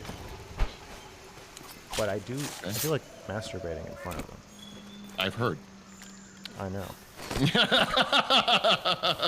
Yeah, I don't give a shit, dude. I did the whole FetLife thing and all that. Right. I know. Yeah. Okay, but it's not. But this caused a lot of contention. So if you're a gay guy and you want to watch masturbating, then it's the easiest thing in the world. Like guys will watch you masturbate. Right. If you're a woman, guys will watch you masturbate. Even if you're a lesbian, I think probably other women will watch you masturbate if they're lesbians. If you're a straight guy or straight-ish and you want to masturbate in front of women, they're constantly like, but what about me? What am I going to be doing? Why would I want to watch that? And I'm like, you know what? I don't know. If you don't want to watch it, then we don't have to do it. If you do want to watch it, then let's do it. But I don't want to explain to you why you want to watch me jerk off. That seems like such a weird proposition for a conversation. I don't want to have that conversation. That's really fascinating because it actually leads into the other thing. I don't want to make assumptions, so I'm just going to kind of say like how I vibe on it. Is that the last 30 minutes is based upon a concept that, and correct me if I'm wrong, that you discovered about yourself due to the experience you had with the doll. Is that true or not true? The whole laying still, like the whole laying still thing, the because you know what's interesting? I think that aspect that you talked about, there was really the the camel that broke the straw's back, the whole thing that led into this, especially the last part of the video, is the exact, like, you had that experience and you're like, I want this from my significant other. Other people have this, maybe come to that realization, and they're like, I don't want to deal with a significant other. It's the doll is the perfect answer to that problem. Sure. And so and I'm not gonna lie, dude. Like, I would much rather jerk off than I'm so busy. I'm so Yeah. busy. I'd rather rub one out in 5 fucking minutes and go I know, back to you work than doing Told us anything last else. time. Yeah. Yeah, so as far as I'm concerned, like, I get the concept of, like, just wanting to just have a person do your thing, leave, not worry about the emotion, not worry about whatever. But what's interesting is that is the thing that you said, okay, hey, I want this, but I want it for my partner. Where a lot of people, and I can say this for almost certainty, they realize the same thing, but they realize that they don't want to deal with the partner.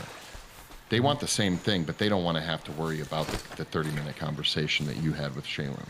Yeah. You know, like, So- that's, yeah. Yeah, I'm fine with it. I'll have a 3-hour conversation Yeah. as long as I got my 12 minutes of. Yeah, right. I'll pay the price. I Yeah, just yeah, need to yeah. have some time that's just for me. That's all. Yeah. Yeah, I think that men. There's a sentiment that it's always white boy summer. You know, it's always the man's turn, and women need a turn. And I feel like that's not really true. At least it hasn't been in my life. I feel like I never got to. They're like, you have this male privilege. It's like, well, I never exercised my male privilege, so I never did that. I never did just like fuck somebody like a doll and roll off and go to sleep, you know? But do you think that that's something that, like, Shaylin must pay. no, no, but do you think, but is that like a necessary experience that one should have in their life, one way or the other? No, it's just for me. I'm not saying everybody needs to do that. I want it. Okay. But there's this vitriol toward me, like I've already had it. Like you've been, like every right. woman is looking at me like, oh, I've fucked 100 guys just like you, and they're like, no, you haven't. You really haven't. Yeah.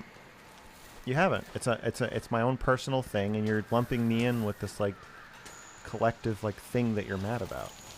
But Right. yeah, like trying to convince women to watch me masturbate in LA was I didn't really connect this, but it was a lot of very similar conversations where they're like, what am I going to get out of this? And I'm like, I don't know, nothing. If you don't think you're going to get anything out of like, I don't want to fucking answer your stupid questions. Right. But aren't you particularly just are you, would the, first, I mean, weren't you just interested in the voyeurism aspect of it, or was it something else that led to the voyeurism aspect? You said you don't like having sex with people that aren't your girlfriend or dedicated partner or whatever the case may be. So is the whole like watching me masturbate just a substitute for? No. There's something specifically compelling to me about that. It used to be so compelling that I needed to compulsively do it regularly to the point where I would like say like even when Shaylin and I started dating, I was like, I need to do this. So we can't be totally monogamous because there's this issue that I have. That's that interesting. Yeah. Do you have like a genesis for it or no? I think it's a. You know how like we take our trauma and turn it into like a grain of sand and an oyster, and we turn it into a pearl. So it's like So I think for me it was this feeling of objectification and of having no privacy and just feeling like exposed and like ashamed about my sexuality. And then I think there's another part of it where it's like having it also feels kind of like healing, having a woman who's like okay with just me being selfish and it just being about me. I think it's a similar thing of like trying to create a sexual thing that is really just for me, even to the point where I did some very You're not like even to the point where you're dealing with yourself. They just have to be there and experience it. Yes, but there's some women who are too voyeuristic. They're just too into it. Yeah, and they're like, yeah, show it to me. And they're like, yeah, turn it, yeah. And I'm like, you know what? You know what, bitch? Yeah, fuck you. It's no longer about you at that point, right? I'm like, why don't you shut the fuck up?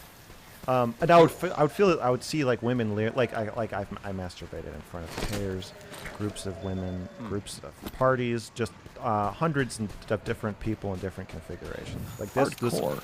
yeah, this is like a full-time job of like messaging women, adding women on Facebook, Tinder, just firing on all fronts. People people would hear about me and then message me and be like, "I heard you." They'd be like, "Hey, I heard you jerk off in front of people. Like, I want in." Yeah, they're like, "I'll watch you." That's like, yeah, and then like bringing Yeah. their friends. I had like cousins at everything. And then every once in a while I'd feel this wave of like hatred at these women looking at me. I used to model at bachelorette parties, and I'd be like, I'm so excited and so turned on by this, but also I hate these women. So I knew that there's something traumatic about it for me too, which is why I've tried to stop, because I need it, but I hate it. You know, it's like a serial killer. It's like being a serial killer. Do you think you have I hope this isn't a stupid question. I don't think it is, but like, do you think you have a healthy sex life あだ見行くそし overall? Like, and have? I mean, for I don't think an anybody has extended- a healthy リ sex. ーダに Okay, gotcha. All right. I have pretty loose boundaries for what I consider healthy. So there have been times where like I can't get any work done, or I'm endangering like professional relationships or Right. sexualizing friendships. Like there's people who I want to be friends with, but I have to jerk off in front of them instead. And then and like you can have friends you jerk off in front of, but not really. Yeah. Not totally. It's Oh. it's possible, but it's a lot more complicated, and shit usually goes south. So I don't know. I used to be a believer. I don't know if this is true so much anymore. I honestly don't have, like, again, workaholic. You already pointed it out. So friends aren't really Yeah. a big thing. But when I was in college, you know, for many years, I used to have the stance that I couldn't even be friends with a female unless there was already some kind of sex that took place, because I believe there would Yes. always be someone chasing after the other, even if the other one was unaware or aware of it. It didn't matter. There would always be a tension that existed. I don't know if I truly believe that now, being a little bit older, but I did truly believe it at the time. And actually, it succeeded quite well. I would have sex with this person who was a female. That'd be the end of it, and we'd just be friends after that. And it was a great friendship. It was an amazing Yeah. friendship, actually. But it's like, we got yeah. that shit out of the way. yeah, I've done that too. But I still And I don't know if it really holds out, but it seemed to work in college at least. right. As you get older and more people have like partners, kids, and lives, and I think people are also just more aware of boundaries as you get older. You know, That's it's like the very way true. like kids in high school can just hit each other Yeah. and then be friends. If Yeah. you hit somebody at 37, you hit your friend, like Yeah. you're either going to jail or you're probably never going to talk to that person again. So I think it's kind of like that, where like you can't really do that kind of shit anymore. Like things need to be a little more clear, at least for me. Right. So yeah, I think my sexuality is unhealthy when it is getting in the way of other normal functions, which happens sometimes. But I wouldn't say. I think I'm defensive about it because the shit other people keep saying is unhealthy about it is the shit that I think is the most healthy, and so that's Right.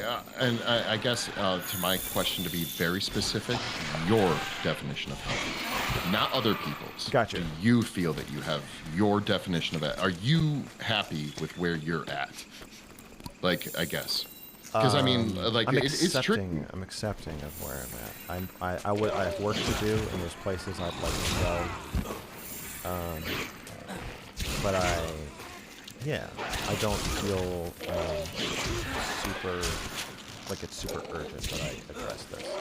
When I look back a few years ago, I think I mean, literally, I'd be like, I'm lonely and I want to start dating again now that I'm divorced. And then this thing in my head would be like, well, what are you gonna have to? You still have to jerk off like 2 women a week, so how is this gonna work? And it's like that seems like that's unhealthy. I think a lot of people would be surprised if you practice a level of honesty that you obviously do. How you can actually find someone that Absolutely. I agree. I think that's true. I'm not saying it was unrealistic, but it was more like I had my own view of like a romantic white picket fence thing that in my own view, I don't want a relationship where I am jerking off in front of two strange women a week. I don't want that. And so it's like I don't meet my own standards for what I want in a relationship that I'm in. So I think that's unhealthy. I think I'm sorry, I think I cut you off earlier when I asked this.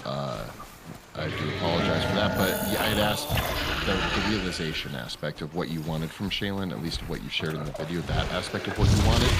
Was that due to your experience with the doll, or did you know that you needed that? I had mentioned that earlier, and I didn't. That's been a slow process of discovery. I think pretty early on in our relationship.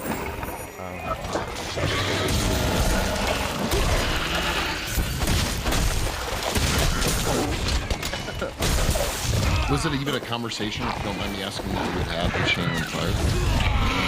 Like, did that come up? Did that come up before the doll thing? Oh, like specifically lay down with a doll on a regular schedule? No. That was the first time I've ever actually articulated I wanted to do that. We've had conversations about the schedule, and we've had conversations where I'm like, I want to do that more for me. But this is the first time I've ever.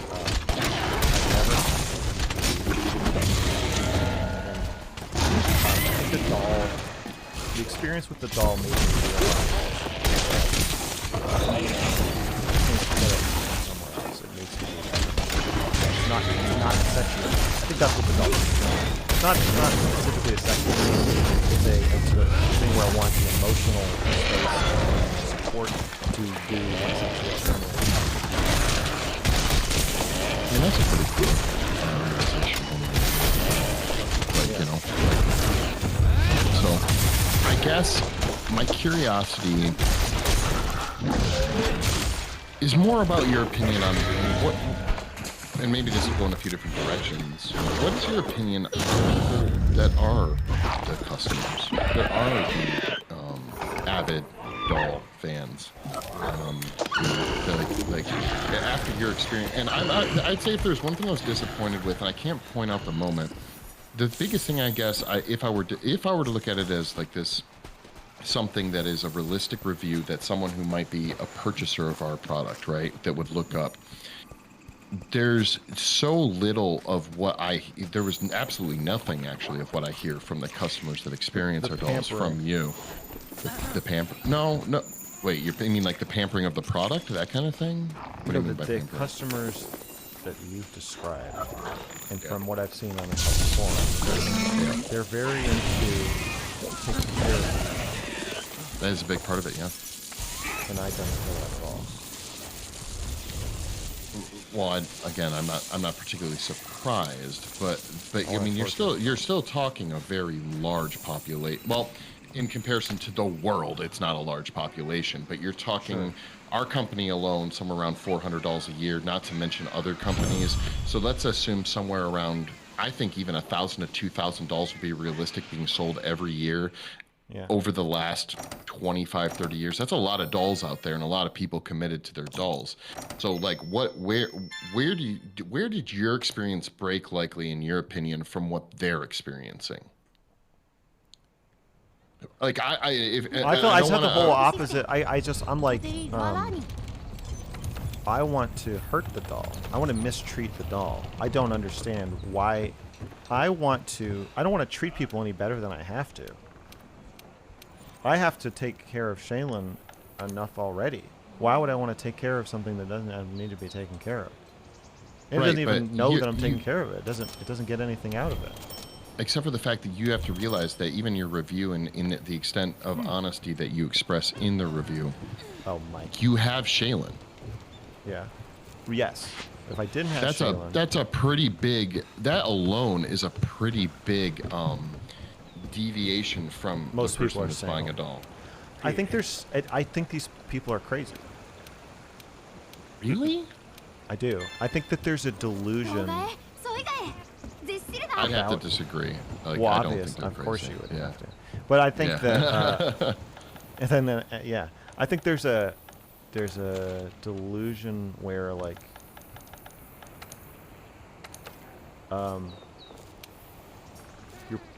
everything's on your terms. If you have a doll that you anthropomorphize or humanize and you see it as Right. a real person, if women were actually like that, where like the thing that's terrible about taking care of a woman is that it's on her terms. You don't get to decide when she wants you to paint her toenails or when she wants you to whatever, give her a bath or make her dinner or take her on a walk or something to see a garden or whatever. The Right. woman is deciding if all those things happen whenever you felt like they should happen, it would be very easy to have romantic relationships. The thing that's terrible is that you may like doing those things, but you don't like negotiating when they're going to happen. So it's a weird thing where you're pampering, but the hardest thing about pampering a person is their own agency. The doll can never say no. The doll can it's your slave, and like you can brush your slave's hair, but you're still a slave master. And so I think that's all. I'm like, why don't you just like take its eyes out, and fuck with it if you're gonna torture it anyway. Okay, but when isn't even just saying if you're gonna torture it, even you anthropomorphizing the doll? Like it's, Yes. it's Yeah. I did anthropomorphize the doll, and I'm like, but the doll is my slave, and I Okay, have but no. why did I you? have, Why did you anthropomorphize it? Like Because it is compelling. I'm looking at her feet right now. It feels like a person. There is part of your brain that registers it as a person, for sure. No, so what part of like? Don't you think that is maybe one of the scariest aspects about it to you? Is that it is enough? Like technically, that's a fucking star-spangled review right there. It is. I know. like as far as like that aspect, be It like if feels it's like there is a person in the room when the doll is in the room. right. But you are you familiar with the Uncanny Valley. Yeah, you know I was going to go there. Yeah, are you familiar with the Uncanny Valley and the concept of it? I think that's a big problem with me as a person. But yeah. But I'm like a person. The Uncanny Valley, and you're gonna love this, is based on a spectrum. It is absolutely about a spectrum. Right, and the closer you get, and then you. Yes, exactly. And so I don't think it's particularly unreasonable to assume that some people are going to be more sensitive to that Uncanny Valley aspect than other people are. Okay, but that's not what I'm saying. It may not be what you're saying. It's still a reality. It is still a potential, Yes, though. that's true. Like, yeah. I'm saying that- I guess I have issue with the concept of saying, essentially that they're crazy. What do you feel about single people that have no interest in any partnership in general? Do you feel they're crazy? Yeah. Really? Yeah. You think that that we should want to partner up? I think you do. Well, you're saying even these I don't people believe in. Do you believe in asexual? They're lying to themselves. Yeah, to themselves. Do you believe in asexual people? All right. Here's what I believe. All right. Quite simply, I don't know that we are particularly designed for long-term relationships. I believe sex, companionship, we are communal. I don't disagree with that at all. Okay. But I don't know that I believe in cohabitation. I believe it's a little bit against who we are at our lizard brain level. So it doesn't weird me out when people who have the doll, even if there's the pampering and the anthropomorphizing and all of that, it's still it's a tool. It's the concept of, yeah, I could cook something in my pizza oven, or I could throw this fucking frozen pizza in my regular oven, do half the work and have free pizza. You know, it's no different to me in the way that people are utilizing the dolls than that same aspect. I could spend a little bit more time to go and try and meet someone to have actual, real human intercourse with, or I could have a sex doll and essentially achieve the same thing for less work, for less emotional investment, less time, less potentially money, and just literally have that and be done. But if you're someone who believes that human connection, coupling, and cohabitation is something that's important to you and maybe should be important to other people, it's obvious that, frankly, that's likely not going. A sex doll is going to be something that probably revolts you, in my opinion. The only people that I would say are the opposite are the people that very much treat it as a sex toy. So those are the couples that I talked about that might buy that as something to kind of play with. And even then, there's likely something they're trying to work out with that sex doll being added in as like a throuple to figure things out within their relationship. So there's a little bit more going on in that case too. But otherwise, yeah, I think they're utilizing it as a tool, as like something just to, I got my own life, I don't want to worry about someone else. Basically, almost in a more extreme version of you. Like someone who's like, I don't want to fucking deal with anybody's shit ever. You're like, I need 12 minutes a month. They're like, I need the whole fucking month. You know? That's how I see it. Do you believe in asexual people? I guess, yeah, I do. I don't. You know what? That doesn't surprise me, Max. I think they're not. I think they're fucked up people. Who? Where do you draw the line when? Because you've done this a lot. You mentioned a lot of fucked up people in general, and with your opinions. Yeah. At what point do you just? I mean, this is something I think I deal with thinking about constantly. At what point do you just realize we're all fucked up? And I know it's a cop out. It's a cheap answer. It's a cheap experience. But Yeah, we're not all fucked up. we're not all fucked up in the same way. So like we're like anorexic people. Yeah. Don't eat. Right. We recognize eating as normal, and we're like, if you don't eat, you're fucked up. Right. I don't care why you don't eat. If you don't eat, you're fucked up. We all have anorexic moments.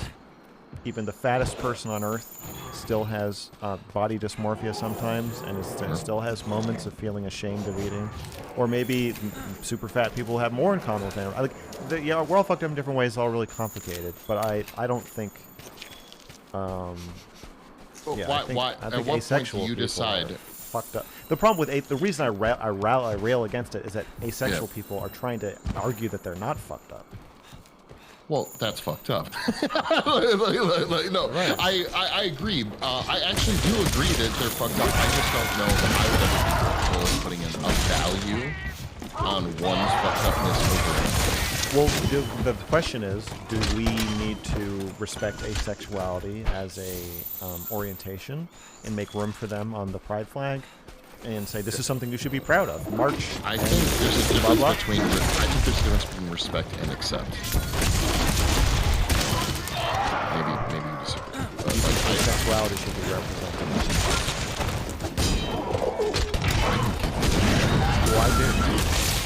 Why? Well, okay, so who are we taking off the pride flag, Max? Who stays? Who goes? Is that the only one? Day's okay. Alright, we got 2 colors. 3 colors. Alright, so now the pride flag's 2 colors. That's not right. Or just a rainbow. Everybody else. Yeah, no black people, no sexual people. No Ukrainians, whoever the fuck else we got on there. You got it. That's fine. Yeah, I have a pretty, I have a wildly open mind towards people from a lack of giving a shit about what people do in private lives. So it's not open mind by choice. I'm not even on legal by choice. People like don't fuck with shit. You know, like that. Like I just want to live my life. You live your life. So asexual people I've met. I think I've only met one person that was asexual that I feel comfortable and continues as far as I'm aware to this day to be asexual. The other ones either gave up on it or I don't know anymore, so I can't. So you'd say someone who's like, I don't want to have sex, or I'm going to live sexless in a way. You're like that. There's something wrong with you. Yeah, but how is it harming them? What if it's not? Shouldn't the wrong be correlated or connected to some negative effect that's being That's why it is the negative effect that you're not having sex. I've had the same argument about like gender reassignment surgeries, Okay. where it's like, they're like, what's the harm? I was like, no. That is the harm. No, that is the harm. It is harm. That's harm. Well, I've heard you talk about like makeup and piercings, Yeah. things along these lines. Yeah. And I and get Shaylin where have the you're same coming from.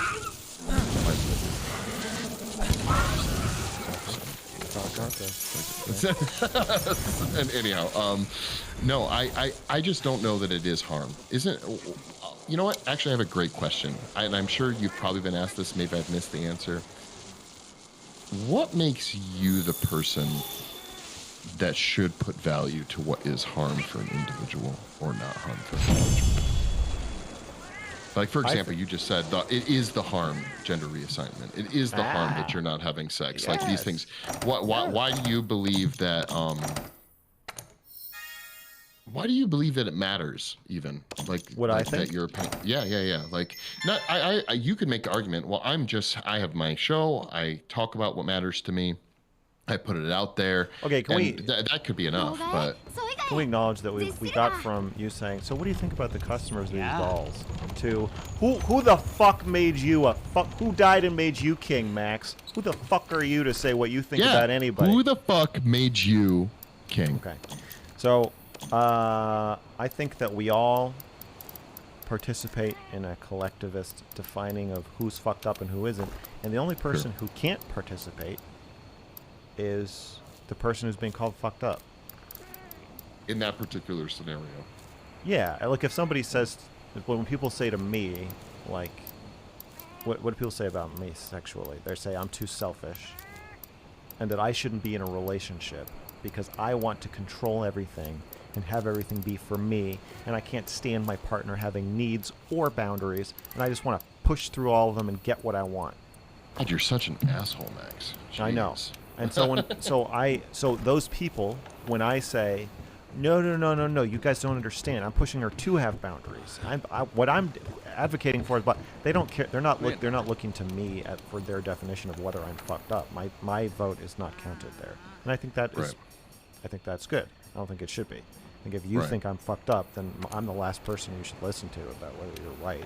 That doesn't make sense. So, yeah, I just. Oh, you mean? Well, I don't know what you're asking. What's so special about Who made you king? Who made you king? I don't think I am king. This is just my opinion. Right. Like an asshole. Right. Exactly. Okay. Okay.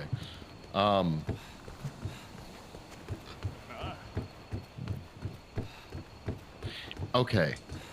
You're big on empathy, homie. Right? Big on empathy. Right? I say I am. Yeah, but I know you do say that. I say it all You the say time. that. How would you show empathy towards someone who has successfully lived with sex dolls and it has enhanced their life to their knowledge, whether that you feel they're fucked up or not, but that they claim that it has improved their life? How would you show empathy towards them? I'd probably ask if they're terrified of women. What if they say yes? I'd say me too. And I'd say, what are you afraid of? What are you afraid they're going to do to you? Yeah. And what if A lot of these people already had it done to them. Yeah, you said a lot of them are widowers. Yes. Yeah. Right. Yeah. That's one of the worst things a woman can do to you is die. Well, yeah, but not just widowers. People that went through really terrible divorces, where the wife like took everything, like left them alone. Whether your wife leaves you in a convertible or in a coffin, she's still taking a lot from you. That needs to be a shirt. Yeah, I agree. I'm just curious, like, where's the empathy?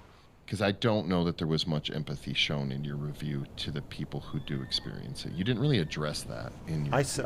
Okay, there's one part where I said I can feel the pathology of these people who buy these dolls. Is that what you're referring to? Yeah, exactly. I'm curious, where is the empathy for the people, whether you think they're fucked up or not, surely the empathy exists one way or the other. Yeah, I think, okay, your site looks like a porn site. think Or it's like a an- fancy or- porn site. It does. Or an escort site. I could see that. Yeah.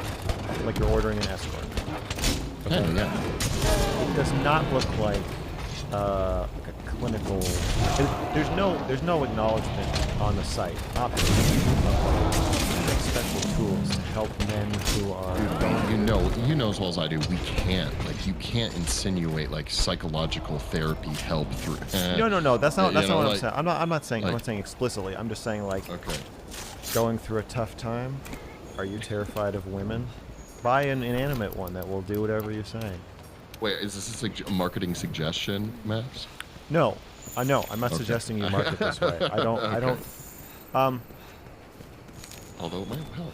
This way. I'd honestly, Yeah, yeah. there's probably a way to gently suggest that. Honestly, I think the best market would be like for teenagers. Yeah, they Teenagers have would no- love. they They got no money, but like, I think like people buy their kids sex toys sometimes, right? It's very rare, but yeah, it's a thing that happens. Well, more Moms- daughters. It's usually it's moms and daughters. Right. Yeah. Man, because I'm just thinking like, if I was 14, Sex I doll be would- the shit. I would love a sex doll. I remember walking all over the house trying to find something to fuck. I even tried paper towel rolls. I was like, there has to be a place to put this that's gonna Yeah. feel good. And like, Yeah. it would have been, if there had been a sex doll there, I would have Well- really.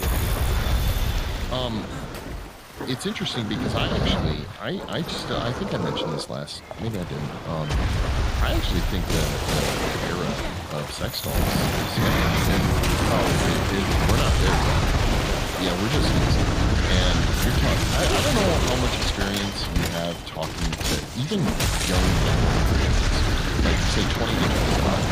Okay, they are a weird group of fucking humans. They are like it is. They are fucking. And I don't know if this is just a classic generation thing. What age you are, generation you're in, like fucking alien. Seems like But leaving a phone,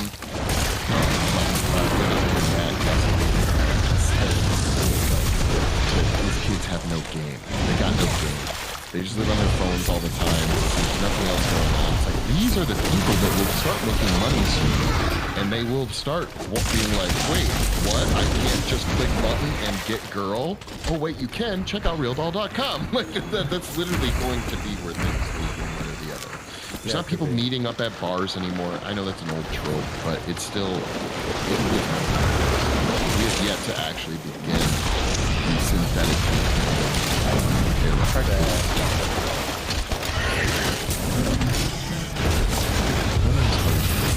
That's a conversation.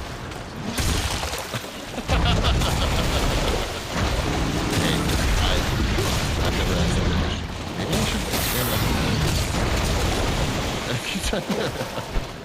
Duly noted. What's your plans for the doll?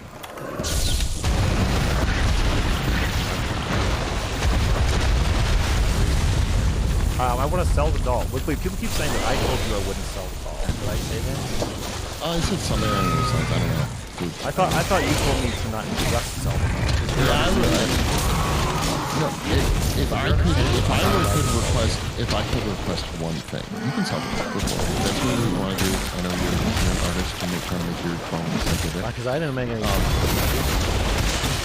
Well, I had to spend a lot of. I had to spend a lot of. You know what? I am looking at public. Oh, was it private on Pornhub? It wasn't private, but it was. You couldn't find it like one. Yeah. So the only thing I would ask, it's your dog, or do what you want. Is that give it to someone who gives a fuck about it, and give it to shit half the cost of shipping. Like, charge them for what it would cost to move it, and then just fucking give it to someone who gives a fuck about it. That's not selling. That's giving. You make money on shipping.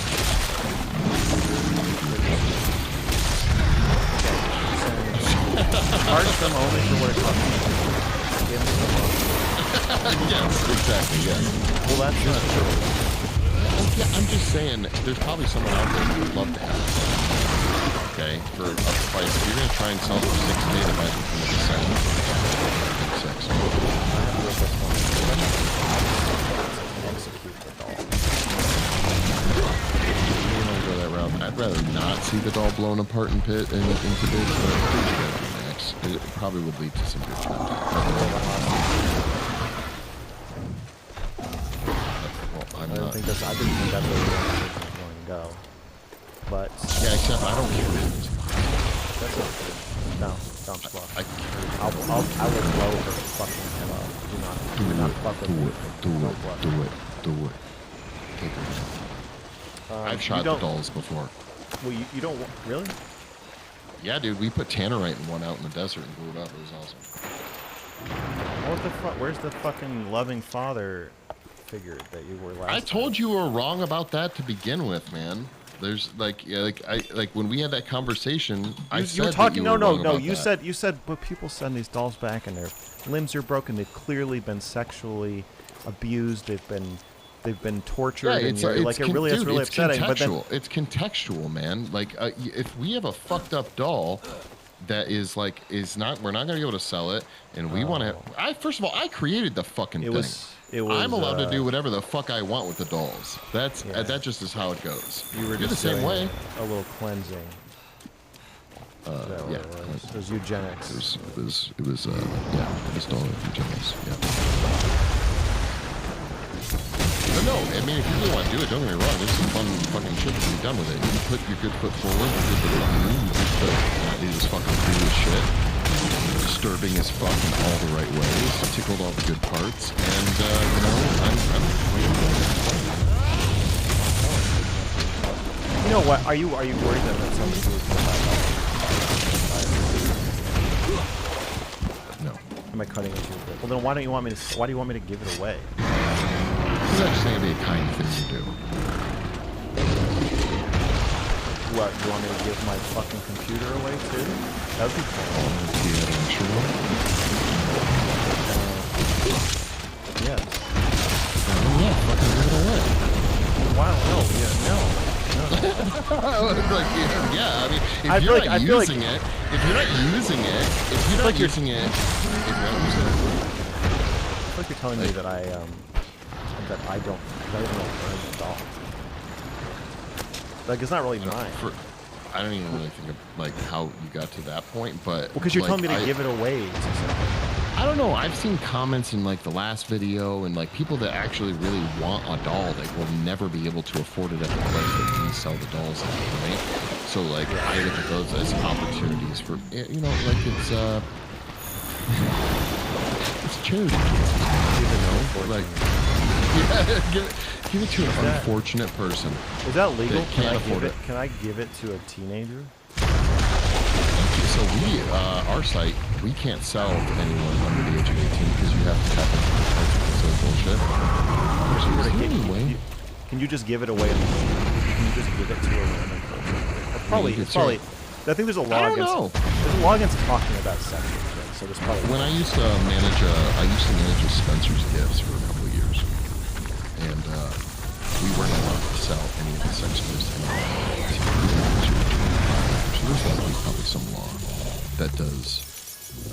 It's probably one of those things where you can honestly have a sex toy, but you can't buy a sex toy, if that makes any sense.